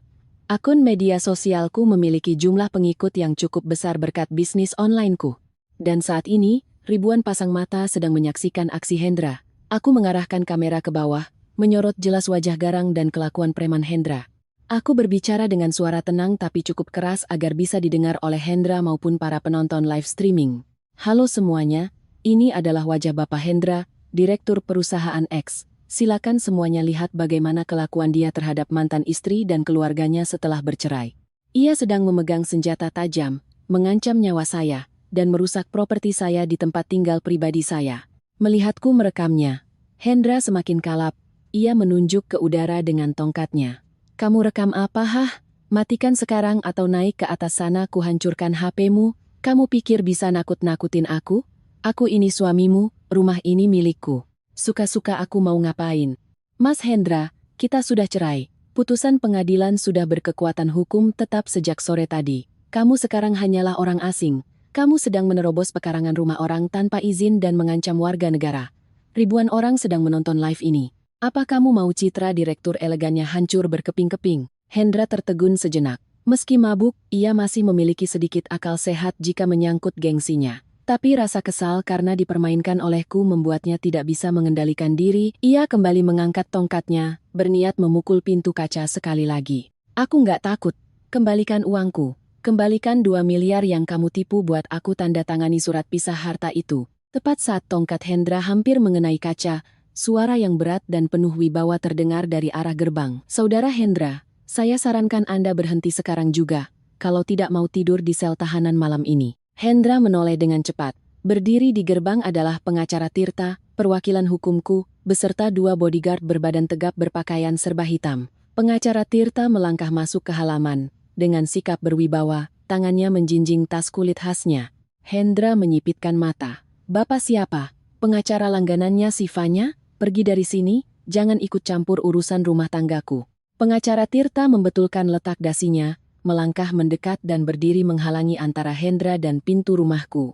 Ia berbicara dengan jelas dan lantang. Saya pengacara Tirta, mewakili klien saya, Ibu Fanya. Semua tindakan Anda dari tadi sudah direkam oleh kamera CCTV dan disiarkan langsung oleh Ibu Fanya. Kalau Anda memecahkan kaca itu, Anda akan terjerat pasal perusakan properti orang lain. Mengingat harga kaca ini, ancaman hukumannya bisa hitungan bulan sampai tahunan penjara, belum lagi pasal ancaman pembunuhan dan perbuatan tidak menyenangkan. Apa Anda mau saya panggil polisi dari Polsek ke sini lagi? Hendra menurunkan tongkatnya, menghela napas kasar, matanya melotot menatap pengacara Tirta. Mentang-mentang pengacara, berani ya? Saya bisa tuntut balik kalian atas tuduhan penipuan dan penggelapan harta gono gini. Pengacara Tirta tersenyum, senyum seseorang yang sudah pasti memegang kartu kemenangan. Ia membuka tasnya dan mengeluarkan sebuah map yang sangat tebal. Anda mau menuntut?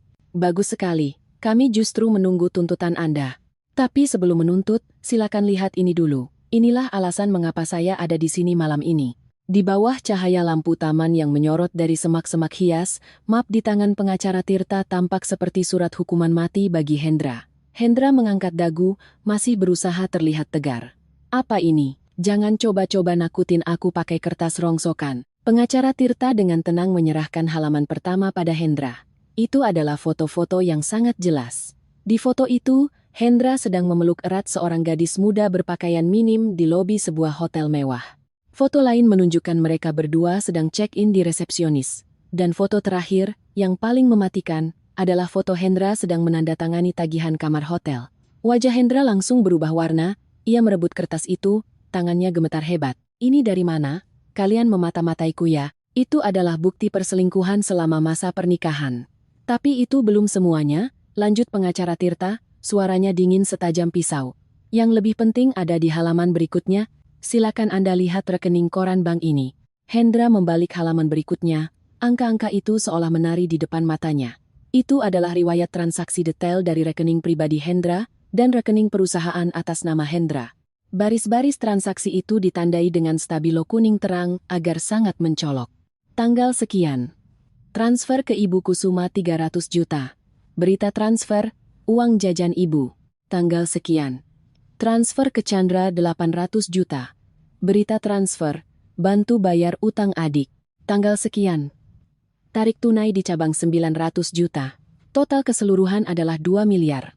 Pengacara Tirta mengumumkan dengan lantang, Saudara Hendra, Uang 2 miliar ini Anda transfer dan tarik tunai tepat sebelum pengadilan memproses gugatan cerai. Ini adalah harta Gonogini bersama selama masa pernikahan. Tindakan Anda memindahkan, menyembunyikan aset secara diam-diam untuk ibu dan adik Anda, serta menggunakannya untuk tujuan ilegal seperti membayar utang judi Chandra, tanpa sepengetahuan dan persetujuan Ibu Fanya, adalah pelanggaran serius terhadap hukum perkawinan tentang harta bersama. Ibu Kusuma yang mendengarkan dari kejauhan langsung melonjak. Uang itu hasil keringat anakku, dia mau kasih aku emangnya kenapa? Kamu mau ngelarang? Pengacara Tirta menoleh ke arah Ibu Kusuma, matanya tajam. Maaf Ibu, menurut hukum, penghasilan selama masa pernikahan adalah harta Gonogini milik bersama, Saudara Hendra tidak berhak memindahtangankan uang dalam jumlah besar itu sembarangan. Tindakan ini disebut penggelapan aset rumah tangga dengan tujuan menghindari pembagian harta Gonogini saat perceraian. Kami sudah memiliki bukti yang lengkap dan surat gugatan sudah siap kami ajukan. Pengacara Tirta kembali menatap Hendra, melancarkan serangan pamungkasnya. Saudara Hendra, klien saya memberi Anda 2 pilihan. Pertama, Anda mengembalikan separuh dari 2 miliar itu kepada Ibu Fanya, yaitu 1 miliar ditambah bunga bank. Kedua, kami akan melaporkan Anda atas tuduhan penipuan, penggelapan harta Gonogini, dan perzinaan. Dengan jumlah uang sebesar ini dan bukti perselingkuhan yang sangat jelas, menurut Anda apa keputusan hakim nanti? Anda mau kehilangan harga diri, kehilangan jabatan direktur, dan berisiko masuk penjara? Hendra berdiri kaku, tongkat bisbol di tangannya jatuh ke tanah, menimbulkan suara kelentang yang kering. Ia tahu pengacara Tirta tidak sekadar menggertak, Tirta adalah pengacara ternama di bidangnya, jika ia berkata demikian, ia pasti bisa melakukannya. Hendra menatap angka-angka di rekening koran itu, keringat dingin membasahi punggung kemejanya meski cuaca malam ini cukup panas. Uang itu sudah ia berikan kepada ibunya untuk beli emas, dan sudah dipakai bayar utang Chandra sampai habis. Sekarang dari mana ia bisa mencari uang 1 miliar untuk dikembalikan padaku? Kalian ini terlalu memojokkan orang. Desis Hendra, suaranya sudah jauh lebih lemah. Aku berdiri di balkon dan berseru dari atas, tidak ada yang memojokkanmu. Aku hanya menuntut keadilanku sendiri. Kamu bersikap kejam dan pelit, perhitungan setiap sen pada istrimu, tapi sangat royal pada selingkuhan dan keluargamu. Sekarang saatnya kamu bertanggung jawab. Pengacara Tirta menambahkan, Anda punya waktu 24 jam untuk berpikir. Sekarang, silakan Anda dan keluarga Anda meninggalkan area properti pribadi klien saya. Kalau tidak saya akan memanggil polisi sekarang juga dengan membawa bukti ancaman kekerasan dari Anda barusan. Halaman demi halaman dokumen itu telah dibuka, setiap angka tertera jelas, menggores harga dirinya layaknya sabetan pisau. Hendra menatapku, menatap pengacara Tirta, lalu menatap keluarganya yang terlihat sangat lusuh. Saat itulah ia sadar bahwa dalam permainan ini, ia telah kalah total. Kesombongannya di awal telah dipadamkan sepenuhnya oleh kekuatan bukti hukum. Ia menundukkan kepala, berpaling dan membentak Ibu Kusuma dan Chandra, pulang sekarang. Berdiri di situ cuma mau jadi bahan tertawaan orang? Keluarga itu pun menyeret langkah mereka dengan tertunduk malu, keluar dari gerbang, meninggalkan mobil Mazda yang digembok oleh manajemen perumahan karena parkir sembarangan. Bayangan tubuh mereka memanjang di bawah sinar lampu jalan yang redup, terlihat sangat menyedihkan dan kesepian. Aku mematikan live streaming dan menghela napas lega. Babak pertama dimenangkan dengan gemilang, tapi aku tahu keserakahan dan dendam mereka tak akan berhenti sampai di sini, terutama Lita, si adik ipar yang licik, ia belum bertindak apa-apa. Dengan pengalaman 5 tahun menjadi menantu di keluarga itu, aku sangat paham tabiat mereka. Mereka itu seperti lintah kelaparan, sekali menempel, meskipun harus ditarik sampai berdarah, belum tentu mereka mau melepaskannya. Kesunyian mereka saat pergi bukanlah tanda pertobatan, melainkan pertanda adanya gelombang bawah laut yang siap menerjang. Aku mengantar pengacara Tirta ke mobilnya, tak lupa berterima kasih atas bantuan tepat waktunya. Pak Tirta berpesan agar aku berhati-hati, mengunci pintu dan jendela rapat-rapat, karena orang yang tersudut biasanya berani bertindak nekat. Aku mengangguk dan mengingat pesan itu, lalu masuk ke dalam rumah dan mengaktifkan seluruh sistem keamanan ke tingkat siaga tertinggi. Sementara aku duduk di ruang tamu, memantau layar CCTV yang menjangkau seluruh area sekeliling rumah, tak jauh dari sana, di sebuah kedai kopi pinggir jalan dengan lampu remang-remang, keluarga Hendra sedang berkumpul merencanakan tipu muslihat. Detail kejadian ini kelak baru ku ketahui dari keterangan Lita di kantor polisi. Tapi aku bisa membayangkan adegan itu dengan sangat jelas. Hendra duduk menyembunyikan wajahnya di atas meja, memegangi kepalanya, bau alkoholnya menguar tajam. Ia baru saja kehilangan muka di depan umum dan diancam gugatan dengan nominal fantastis, seolah semangatnya sudah habis terkuras. Ibu Kusuma duduk sambil merintih, menyesali rumah 50 miliar yang baru saja lepas dari genggaman tangannya. Mulutnya tak henti-henti mengomel menyalahkan Hendra karena tidak berguna. Hanya Chandra dan Lita yang belum menyerah. Chandra mendesis menyesali mobil Mazda yang terkunci di halaman rumahku. Ia menggerutu dengan nada kesal. Sialan, mobil itu kan alat cari makan. Itu wajahku. Sekarang ditinggal di tempat terbuka gitu aja, kepanasan kehujanan bisa rusak nanti. Terus kalau nggak ada mobil, besok aku pakai apa jalannya? Pakai apa buat pamer ke orang-orang? Lita yang duduk di sebelahnya, matanya berkilat licik. Adik perempuan ini meski yang paling muda, tapi kelicikannya tidak kalah dengan siapapun di keluarganya. Lita mendongakkan dagu dan berkata, "Mas Chandra, jangan penakut gitu dong. Bapaknya itu cuma nakut-nakutin. Mana berani dia benar-benar menuntut ke pengadilan. Aku udah pikirin, yang paling penting dari mobil Mas Chandra itu surat-suratnya. BPKB atau STNK mobil itu ditaruh di mana?" Chandra tercengang sebentar lalu menggebrak meja. "Waduh, surat-surat mobil ada di laci dashboard sebelah kursi penumpang. Tadi saking buru-burunya aku lupa ngambil. Kunci serepnya sih ada di Mas Hendra, tapi kalau bannya digembok gitu ya mesin nyala pun percuma, nggak bakal bisa jalan." Lita tersenyum licik, bergaya sok tahu. "Nah, gampang itu. Mas Hendra lagi mabuk berat begini nggak bisa diandalkan. Biar malam ini aku yang turun tangan. Aku bakal menyelinap masuk buat ambil surat-surat mobilnya dulu. Kalau suratnya udah ada di tangan, kita panggil tukang kunci mahal. Kalau ditunjukin surat resminya, pasti mereka mau ngerjain. Atau paling parah kita lapor polisi aja bilang mobilnya ditahan secara ilegal. Punya dokumen aslinya kok, polisi pasti bantuin ambil mobil kita." Mendengar itu Ibu Kusuma mulai khawatir. "Tapi rumah itu kan gerbang dan temboknya tinggi banget, gimana caranya kamu masuk? Kalau ketahuan gimana?" Lita melambaikan tangannya menenangkan ibunya. "Ibu nggak usah khawatir. Aku udah perhatiin. Pagar belakang rumahnya itu nempel sama lahan kosong. Di situ ada pohon mangga yang tumbuh mepet tembok, gampang banget manjatnya. Mbak Fanya kan tinggal sendirian, jam segini pasti udah tidur nyenyak kayak babi. Sistem alarm yang dia bilang itu paling cuma barang pajangan buat nakut-nakutin anak kecil. Aku manjat masuk, pakai kunci serep Mas Hendra buat buka pintu mobil, ambil suratnya terus kabur. Sekalian deh kalau ada barang berharga yang ketinggalan di halaman, aku bawa pulang aja buat ganti rugi kerugian mental kita." Chandra yang mendengar rencana itu merasa masuk akal, ia mengangguk-angguk bersemangat. "Bagus tuh, kamu kan kecil lincah, cocok buat panjat tembok, Mas bakal jagain di luar buat ngawasin situasi." Begitu suratnya dapat, besok paginya Mas panggil orang bawa derek sekalian tarik mobilnya pulang. Keluarga itu, dalam keputusasaan dan keserakahan mereka, lupa bahwa aku bukan lagi istri lugu seperti dulu. Mereka meremehkan persiapanku dan terlalu melebih-lebihkan kecerdikan murahan mereka sendiri. Lita dengan senang hati menyiapkan peralatannya. Tang pemotong besi, tang beton, untuk memotong kawat berduri jika perlu, pisau lipat untuk jaga-jaga, dan senter kecil. Malam itu, bulan sabit bersinar redup tertutup awan hitam pekat, menciptakan kondisi yang sangat mendukung untuk perbuatan gelap. Aku mematikan semua lampu di dalam rumah, hanya menyisakan beberapa lampu taman berwarna kuning redup, memberi kesan bahwa penghuninya sudah tertidur lelap. Aku duduk di sofa, menyesap segelas red wine. Mataku tak lepas dari layar tablet yang menampilkan gambar dari 16 kamera inframerah yang sangat jernih. Jam menunjukkan pukul 12 malam, suasana begitu sunyi hingga suara jangkrik terdengar sangat jelas. Di layar kamera nomor 4, yang menyorot ke arah tembok belakang, sesosok bayangan hitam kecil mulai muncul. Bayangan itu bergerak mengendap-endap, menoleh ke kiri dan ke kanan, lalu mulai memanjat dahan pohon mangga di luar tembok untuk menaikinya. Aku tersenyum dingin, meletakkan gelas anggur di atas meja. Mangsanya sudah mulai masuk perangkap.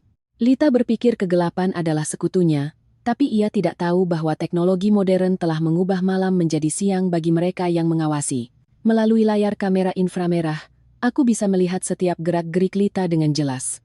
Ia mengenakan pakaian olahraga hitam ketat, kepalanya ditutupi topi bisbol yang ditarik rendah hingga menutupi separuh wajahnya, memakai sepatu kets empuk agar tidak bersuara. Lita duduk bertengger di atas tembok setinggi lebih dari 2 meter, mengamati ke dalam halaman. Merasa semuanya aman, ia tampak bangga, dan perlahan menjatuhkan diri ke rumput di halaman belakang rumahku. Taman ini baru saja kusuruh rapikan oleh tukang kebun, tetapi aku juga telah meminta pemasangan sistem sensor gerak inframerah yang padat di sepanjang bawah tembok.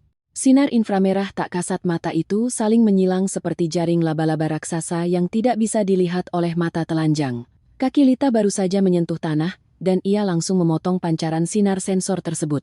Seketika, suara sirene alarm berdaya tinggi meraung-raung, merobek keheningan malam. Suaranya yang melengking dan bertubi-tubi seperti sirene pemadam kebakaran bergema ke seluruh perumahan Pondok Indah. Bersamaan dengan itu, 4 lampu sorot LED bertekanan tinggi di keempat sudut taman menyala terang benderang secara serentak, mengubah halaman belakang rumahku menjadi seterang panggung di siang bolong.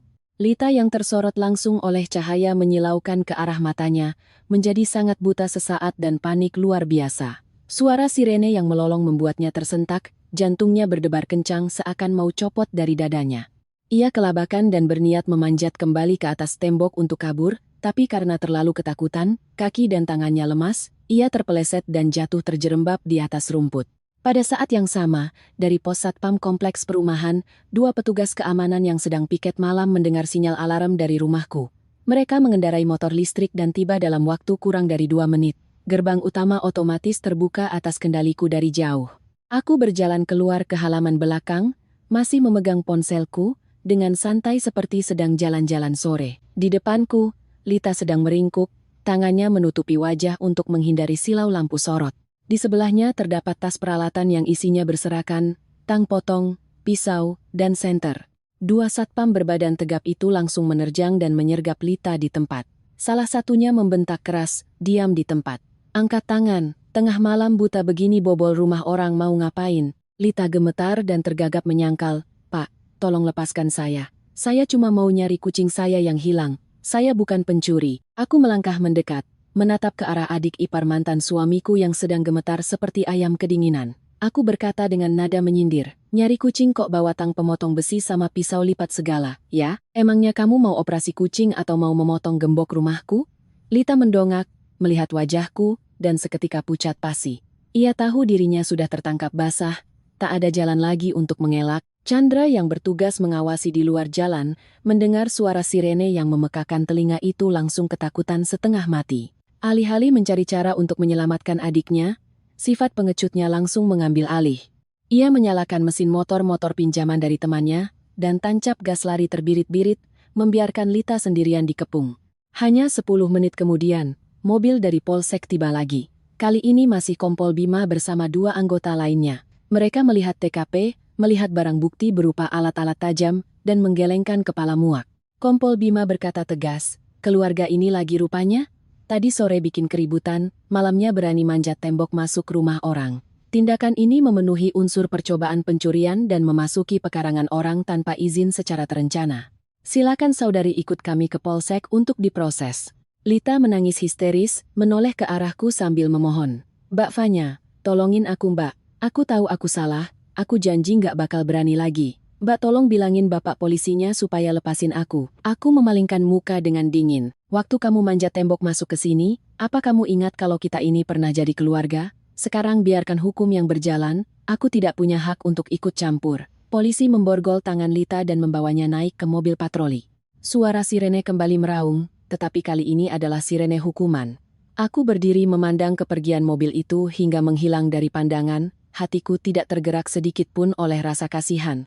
Inilah pelajaran mahal yang harus dibayar Lita atas keserakahan dan kebodohannya, dan malam ini pastinya akan menjadi malam yang panjang bagi seluruh keluarganya. Pagi buta keesokan harinya, di kantor Polsek, suasana berat menyelimuti ruang interogasi. Lita duduk meringkuk di kursi periksa, matanya bengkak karena menangis semalaman. Pakaian olahraga hitamnya yang kotor oleh lumpur dan tanah membuatnya terlihat sangat mengenaskan. Ibu Kusuma dan Hendra sudah tiba sejak subuh. Ibu Kusuma meronta-ronta menangis, matanya merah memerah, sementara Hendra duduk menunduk, kedua tangannya saling mengait, wajahnya kuyu dan pucat setelah semalaman tidak tidur dilanda kecemasan. Chandra malah menghilang tak berani menampakkan diri karena takut terseret. Aku melangkah masuk ke ruangan bersama pengacara Tirta. Begitu melihatku, Ibu Kusuma seolah melihat pelampung penyelamat. Ia berlari menghampiri, langsung berlutut di depanku, kedua tangannya memegang ujung rokku dan memohon, "Vanya, ibu mohon, nak, kasihanilah adikmu ini. Dia masih muda dan belum ngerti apa-apa, dia cuma hilaf sesaat. Nak, cabut laporannya ya, nak. Kalau sampai dia di penjara, masa depannya hancur berantakan. Ibu memohon padamu, ibu sujud padamu." Aku mundur selangkah, dengan lembut melepaskan tangan Ibu Kusuma dari rokku, menatap wanita yang dulu sering merendahkan dan menyiksaku kini berlutut di bawah kakiku. Aku tidak merasa puas atau bangga, melainkan hanya merasa miris akan ironi nasib manusia. Hendra pun mendongak, suaranya serak, tak ada lagi sisa-sisa arogansi dari hari kemarin. Fanya, aku salah. Seluruh keluargaku salah. Apapun maumu aku turuti, tapi tolong lepaskan Lita. Dia perempuan, kalau sampai punya catatan kriminal, nanti gimana dia bisa menikah? Gimana dia bisa cari kerja? Anggap saja aku meminta belas kasihan darimu untuk yang terakhir kalinya. Pengacara Tirta membantuku duduk di kursi, lalu membuka tas kerjanya dan mewakiliku berbicara dengan jelas dan profesional. Ibu Kusuma dan Saudara Hendra. Tindakan Saudari Lita adalah menerobos masuk pekarangan orang tanpa izin di malam hari, dengan membawa senjata tajam. Menurut KUHP, ancaman hukuman untuk pasal ini sama sekali tidak ringan. Namun, mengingat tidak ada kerugian materi yang parah, dan klien saya juga masih mengingat sedikit hubungan keluarga di masa lalu, kami dapat mempertimbangkan untuk mencabut laporan dan berdamai. Mata Ibu Kusuma langsung memancarkan secercah harapan. Benarkah, Pak? Ya ampun Pak Pengacara, terima kasih banyak Fanya. Pengacara Tirta mengangkat tangan mengisyaratkan agar ia tenang, lalu melanjutkan. Namun, agar klien saya bersedia mencabut laporan, pihak keluarga harus menyetujui syarat-syarat berikut untuk memperbaiki kerugian dan kompensasi mental. Pertama, keluarga Anda harus membuat pernyataan tertulis berjanji tidak akan pernah lagi menginjakan kaki di area rumah pribadi maupun tempat kerja Ibu Fanya, serta tidak melakukan tindakan pelecehan dalam bentuk apapun. Kedua, keluarga Anda harus mengganti rugi biaya perbaikan sistem keamanan, penggantian gembok, biaya penambahan satpam, serta kompensasi kerugian moral bagi Ibu Fanya. Iya, saya setuju semuanya. Terus, berapa kompensasinya Pak? Tanya Hendra dengan nada khawatir. Pengacara Tirta mendorong secarik kertas yang berisi rincian item-item biaya ke arah Hendra. Total keseluruhannya adalah 100 juta. Sudah termasuk biaya pengacara dan pengeluaran lain yang berkaitan dengan insiden semalam. Uang ini harus ditransfer pagi ini juga, baru kami mau menandatangani surat pencabutan laporan. Mendengar angka 100 juta, Ibu Kusuma hampir pingsan. Ia merintih, ya Tuhan, kok banyak banget, mau bunuh orang ya? Keluarga kami sekarang mana punya uang sebanyak itu? Aku menatap lurus ke mata Ibu Kusuma, suaraku datar namun tegas. Ibu Kusuma, coba Ibu pikirkan, apakah kebebasan putri Ibu sepadan dengan nilai 100 juta itu? Kalau Ibu sayang uangnya, biarkan saja hukum yang memproses, saya tidak memaksa. Hendra mengertakkan giginya lalu berpaling kepada ibunya. Sudah Bu, jangan tawar-menawar lagi, nyelamatin orang lebih penting, nanti aku cari jalan. Hendra tahu bahwa ini adalah harga yang harus ia bayar untuk menutup mulutku dan menyelamatkan sedikit sisa reputasinya.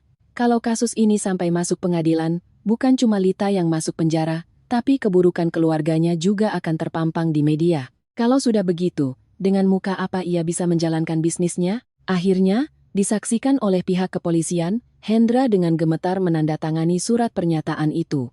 Ia menelepon ke sana kemari, meminjam uang panas maupun dari teman-teman dekat, bahkan ia harus menggadaikan jam tangan Rolex di tangannya agar bisa mengumpulkan uang tersebut.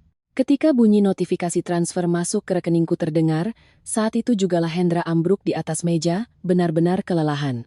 Lita dibebaskan, ia langsung memeluk ibunya dan menangis tersedu-sedu. Seluruh keluarga itu berjalan gontai, saling memapah keluar dari kantor polisi. Aku memandang kepergian mereka dengan hati yang sangat ringan.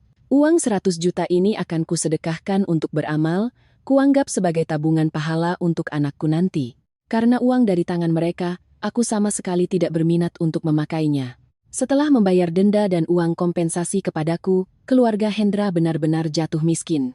Uang tunai simpanan mereka ludes tak bersisa.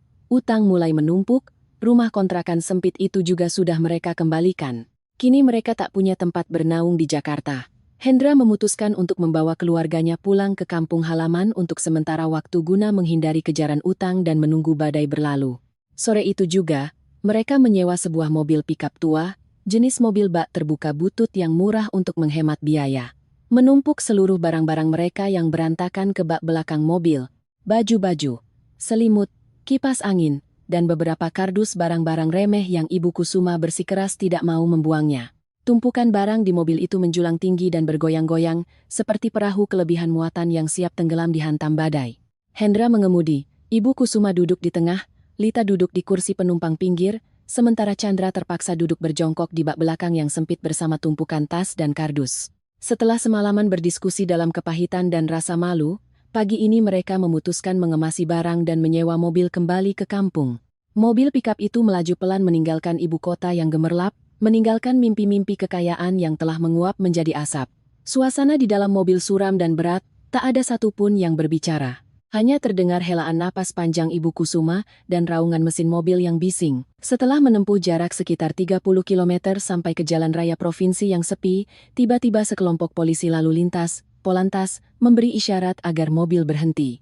Hendra kaget dan buru-buru menepi ke pinggir jalan. Seorang petugas polisi muda melangkah mendekat, memberikan salam dengan tegap lalu meminta, "Selamat siang, Pak. Mohon tunjukkan SIM dan STNK Anda." Kendaraan Bapak terlihat kelebihan muatan, ukurannya melebihi batas, dan kami menduga masa berlaku uji kirnya sudah habis. Hendra dengan panik mencari-cari dokumen di dompetnya, menyerahkan STNK dan surat kir kepada petugas. Polisi itu memeriksanya dengan teliti, lalu menggelengkan kepala. Mobil ini masa berlaku kirnya sudah lewat 6 bulan, stiker di kaca depan juga sudah kedaluarsa. Selain itu, barang bawaan Bapak terlalu tinggi melebihi batas yang diizinkan, menutupi pandangan kaca spion belakang, dan ini sangat membahayakan keselamatan lalu lintas. Keringat dingin bercucuran di dahi Hendra. Ia mencoba membela diri. "Bapak polisi, keluarga kami sedang pindahan ke kampung, keadaannya lagi sulit banget makanya kami numpuk barang agak banyak. Mobil ini saya pinjam dari kenalan, jadi saya nggak perhatiin masa berlaku kirnya. Mohon kebijaksanaannya, Pak. Saya bayar denda tilangnya di tempat saja ya, Pak." Polisi itu memasang wajah tegas. "Kami tidak punya prosedur pembayaran denda di tempat untuk pelanggaran seperti ini. Pelanggaran kir kedaluarsa melebihi batas waktu akan dikenakan sanksi denda tilang jutaan rupiah dan penyitaan kendaraan. Apalagi ditambah pelanggaran kelebihan muatan. Silakan Bapak turun, tanda tangani surat tilangnya, dan panggil mobil lain untuk memindahkan barang-barang Bapak. Kendaraan ini harus kami sita sementara ke pos." Mendengar mobil akan ditahan dan didenda tilang, Hendra seperti disambar petir. Ia tahu kalau mobil ditahan sekarang, seluruh keluarganya akan telantar di pinggir jalan, tidak tahu harus pergi kemana. Ibu Kusuma yang duduk di dalam mobil mendengar hal itu kembali berniat mengeluarkan jurus playing victimnya. Ia membuka pintu mobil dan turun terhuyung-huyung, merapatkan kedua tangannya memohon pada petugas. "Pak polisi, tolonglah keluarga saya. Keluarga kami sedang menderita banget, baru saja ditipu habis-habisan sama menantu perempuan, sekarang mau pulang kampung pun gak tenang. Bapak kasihanilah orang tua dan anak-anak ini." Tetapi hukum adalah hukum, tidak ada tempat untuk perasaan atau drama pura-pura sedih. Petugas polisi dengan tegas menulis surat tilang. Sebuah truk derek didatangkan untuk menarik mobil pikap itu. Keluarga yang terdiri dari 4 orang itu berdiri merana di pinggir jalan raya yang berdebu, dikelilingi tumpukan barang-barang yang diturunkan paksa dari mobil. Hujan gerimis mulai turun perlahan, tetesan hujan yang dingin menerpa wajah dan tubuh mereka, membasuh sisa-sisa harga diri terakhir yang mereka miliki. Chandra memandangi barang-barang yang basah kuyup, memandangi ibunya yang menangis, memandangi kakak laki-lakinya yang tak berdaya. Ia jatuh terduduk di rumput pinggir jalan, memegangi wajahnya dan menangis terseduh-seduh seperti anak kecil. Kemerosotan tak datang sendirian. Keserakahan dan sikap meremehkan hukum telah mendorong mereka jatuh ke jurang paling dalam. Di bawah sorotan lampu kendaraan yang melaju kencang melewati mereka, pemandangan keluarga ini terlihat sangat kecil dan tragis. Itu adalah akhir yang menyedihkan namun setimpal bagi mereka yang gemar menabur penderitaan. 3 bulan setelah peristiwa bertubi-tubi itu, kehidupanku kembali ke jalurnya, jauh lebih damai dan bersinar dari sebelumnya. Gugatan pengembalian dana 2 miliar yang digelapkan Hendra akhirnya mendapat putusan dari hakim. Pengadilan dengan bukti-bukti kuat dari pihak pengacara Tirta, memutuskan kemenangan penuh berada di tanganku. Hendra dipaksa mengembalikan 1 miliar kepadaku setengah dari harta bersama yang ia sembunyikan, ditambah biaya perkara. Karena tidak punya uang tunai, ia terpaksa menjual rugi apartemen mewah yang dicicilnya untuk membayar putusan pengadilan. Setelah melunasi sisa utang bank dan mengembalikan uangku, ia benar-benar bangkrut dan harus membawa ibunya pulang kampung, menumpang di sebuah rumah reot milik kerabat jauh mereka. Chandra kini dikejar-kejar habis-habisan oleh para penagih utang pinjol dan judi online. Ia harus hidup berpindah-pindah, tak menentu, menjadi pelarian yang tak berani menghubungi keluarganya. Sedangkan Lita, dengan noda hitam pernah ditangkap dan ditahan di polsek, catatan kriminalnya tidak lagi bersih. Ia tidak bisa melamar kerja di perusahaan-perusahaan besar. Mimpi menikahi pria kaya atau menjadi selebgram musnah sudah. Ia terpaksa bekerja sebagai buruh jahit di pabrik garmen dekat kampungnya, setiap hari berhadapan dengan jarum benang dan kerja keras yang dulu selalu ia remehkan. Sedangkan untukku, setelah menerima uang hasil kemenangan gugatan, aku menyisihkan sebagian besar untuk didonasikan ke panti asuhan anak yatim dan panti jompo. Aku percaya bahwa ketika kita memberi, kita akan menerima kedamaian di dalam hati.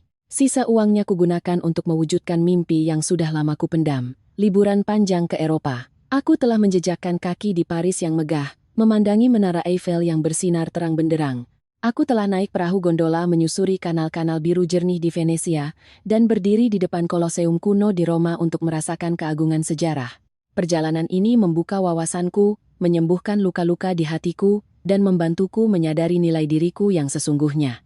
Kembali ke Jakarta. Aku mulai merenovasi villa. Aku mengecat ulang dindingnya dengan warna krem yang hangat, mengganti seluruh perabotan dengan gaya minimalis, namun elegan. Aku menanam banyak mawar dan tanaman hijau di taman, mengubah rumah ini menjadi tempat peristirahatan yang damai dalam arti sebenarnya. Sore ini, aku duduk di teras depan rumah, menyesap secangkir teh chamomile, memandangi matahari terbenam menyinari gedung-gedung tinggi di kejauhan. Angin sore bertiup pelan mengibarkan gaun suteraku. Hatiku terasa sangat ringan, tak ada lagi sisa kekhawatiran tentang masa lalu. Kisah rumah tanggaku yang hancur dan perjuangan mempertahankan rumahku telah kututup. Itu adalah pelajaran mahal tentang karma, tentang kemandirian, dan harga diri. Aku tersenyum, dalam hati berterima kasih pada badai yang telah berlalu. Karena berkat badai itulah, aku bisa menemukan diriku kembali, seorang wanita yang mandiri, kuat, dan bahagia. Kehidupan seorang wanita, susah atau senang, adalah hasil dari pilihan dan perjuangannya sendiri, bukan pemberian dari siapapun. Dan aku telah memilih akhir cerita yang bahagia, utuh, dan sempurna untuk diriku sendiri. Kisah ini berakhir di sini. Terima kasih telah meluangkan waktu untuk mendengarkan dan menemani perjalanan ini. Jika Anda melihat pantulan diri Anda di dalam cerita ini, tetaplah bersama saluran ini, tekan subscribe untuk terus mengikuti kisah-kisah nyata yang membumi namun penuh dengan renungan mendalam di episode-episode berikutnya.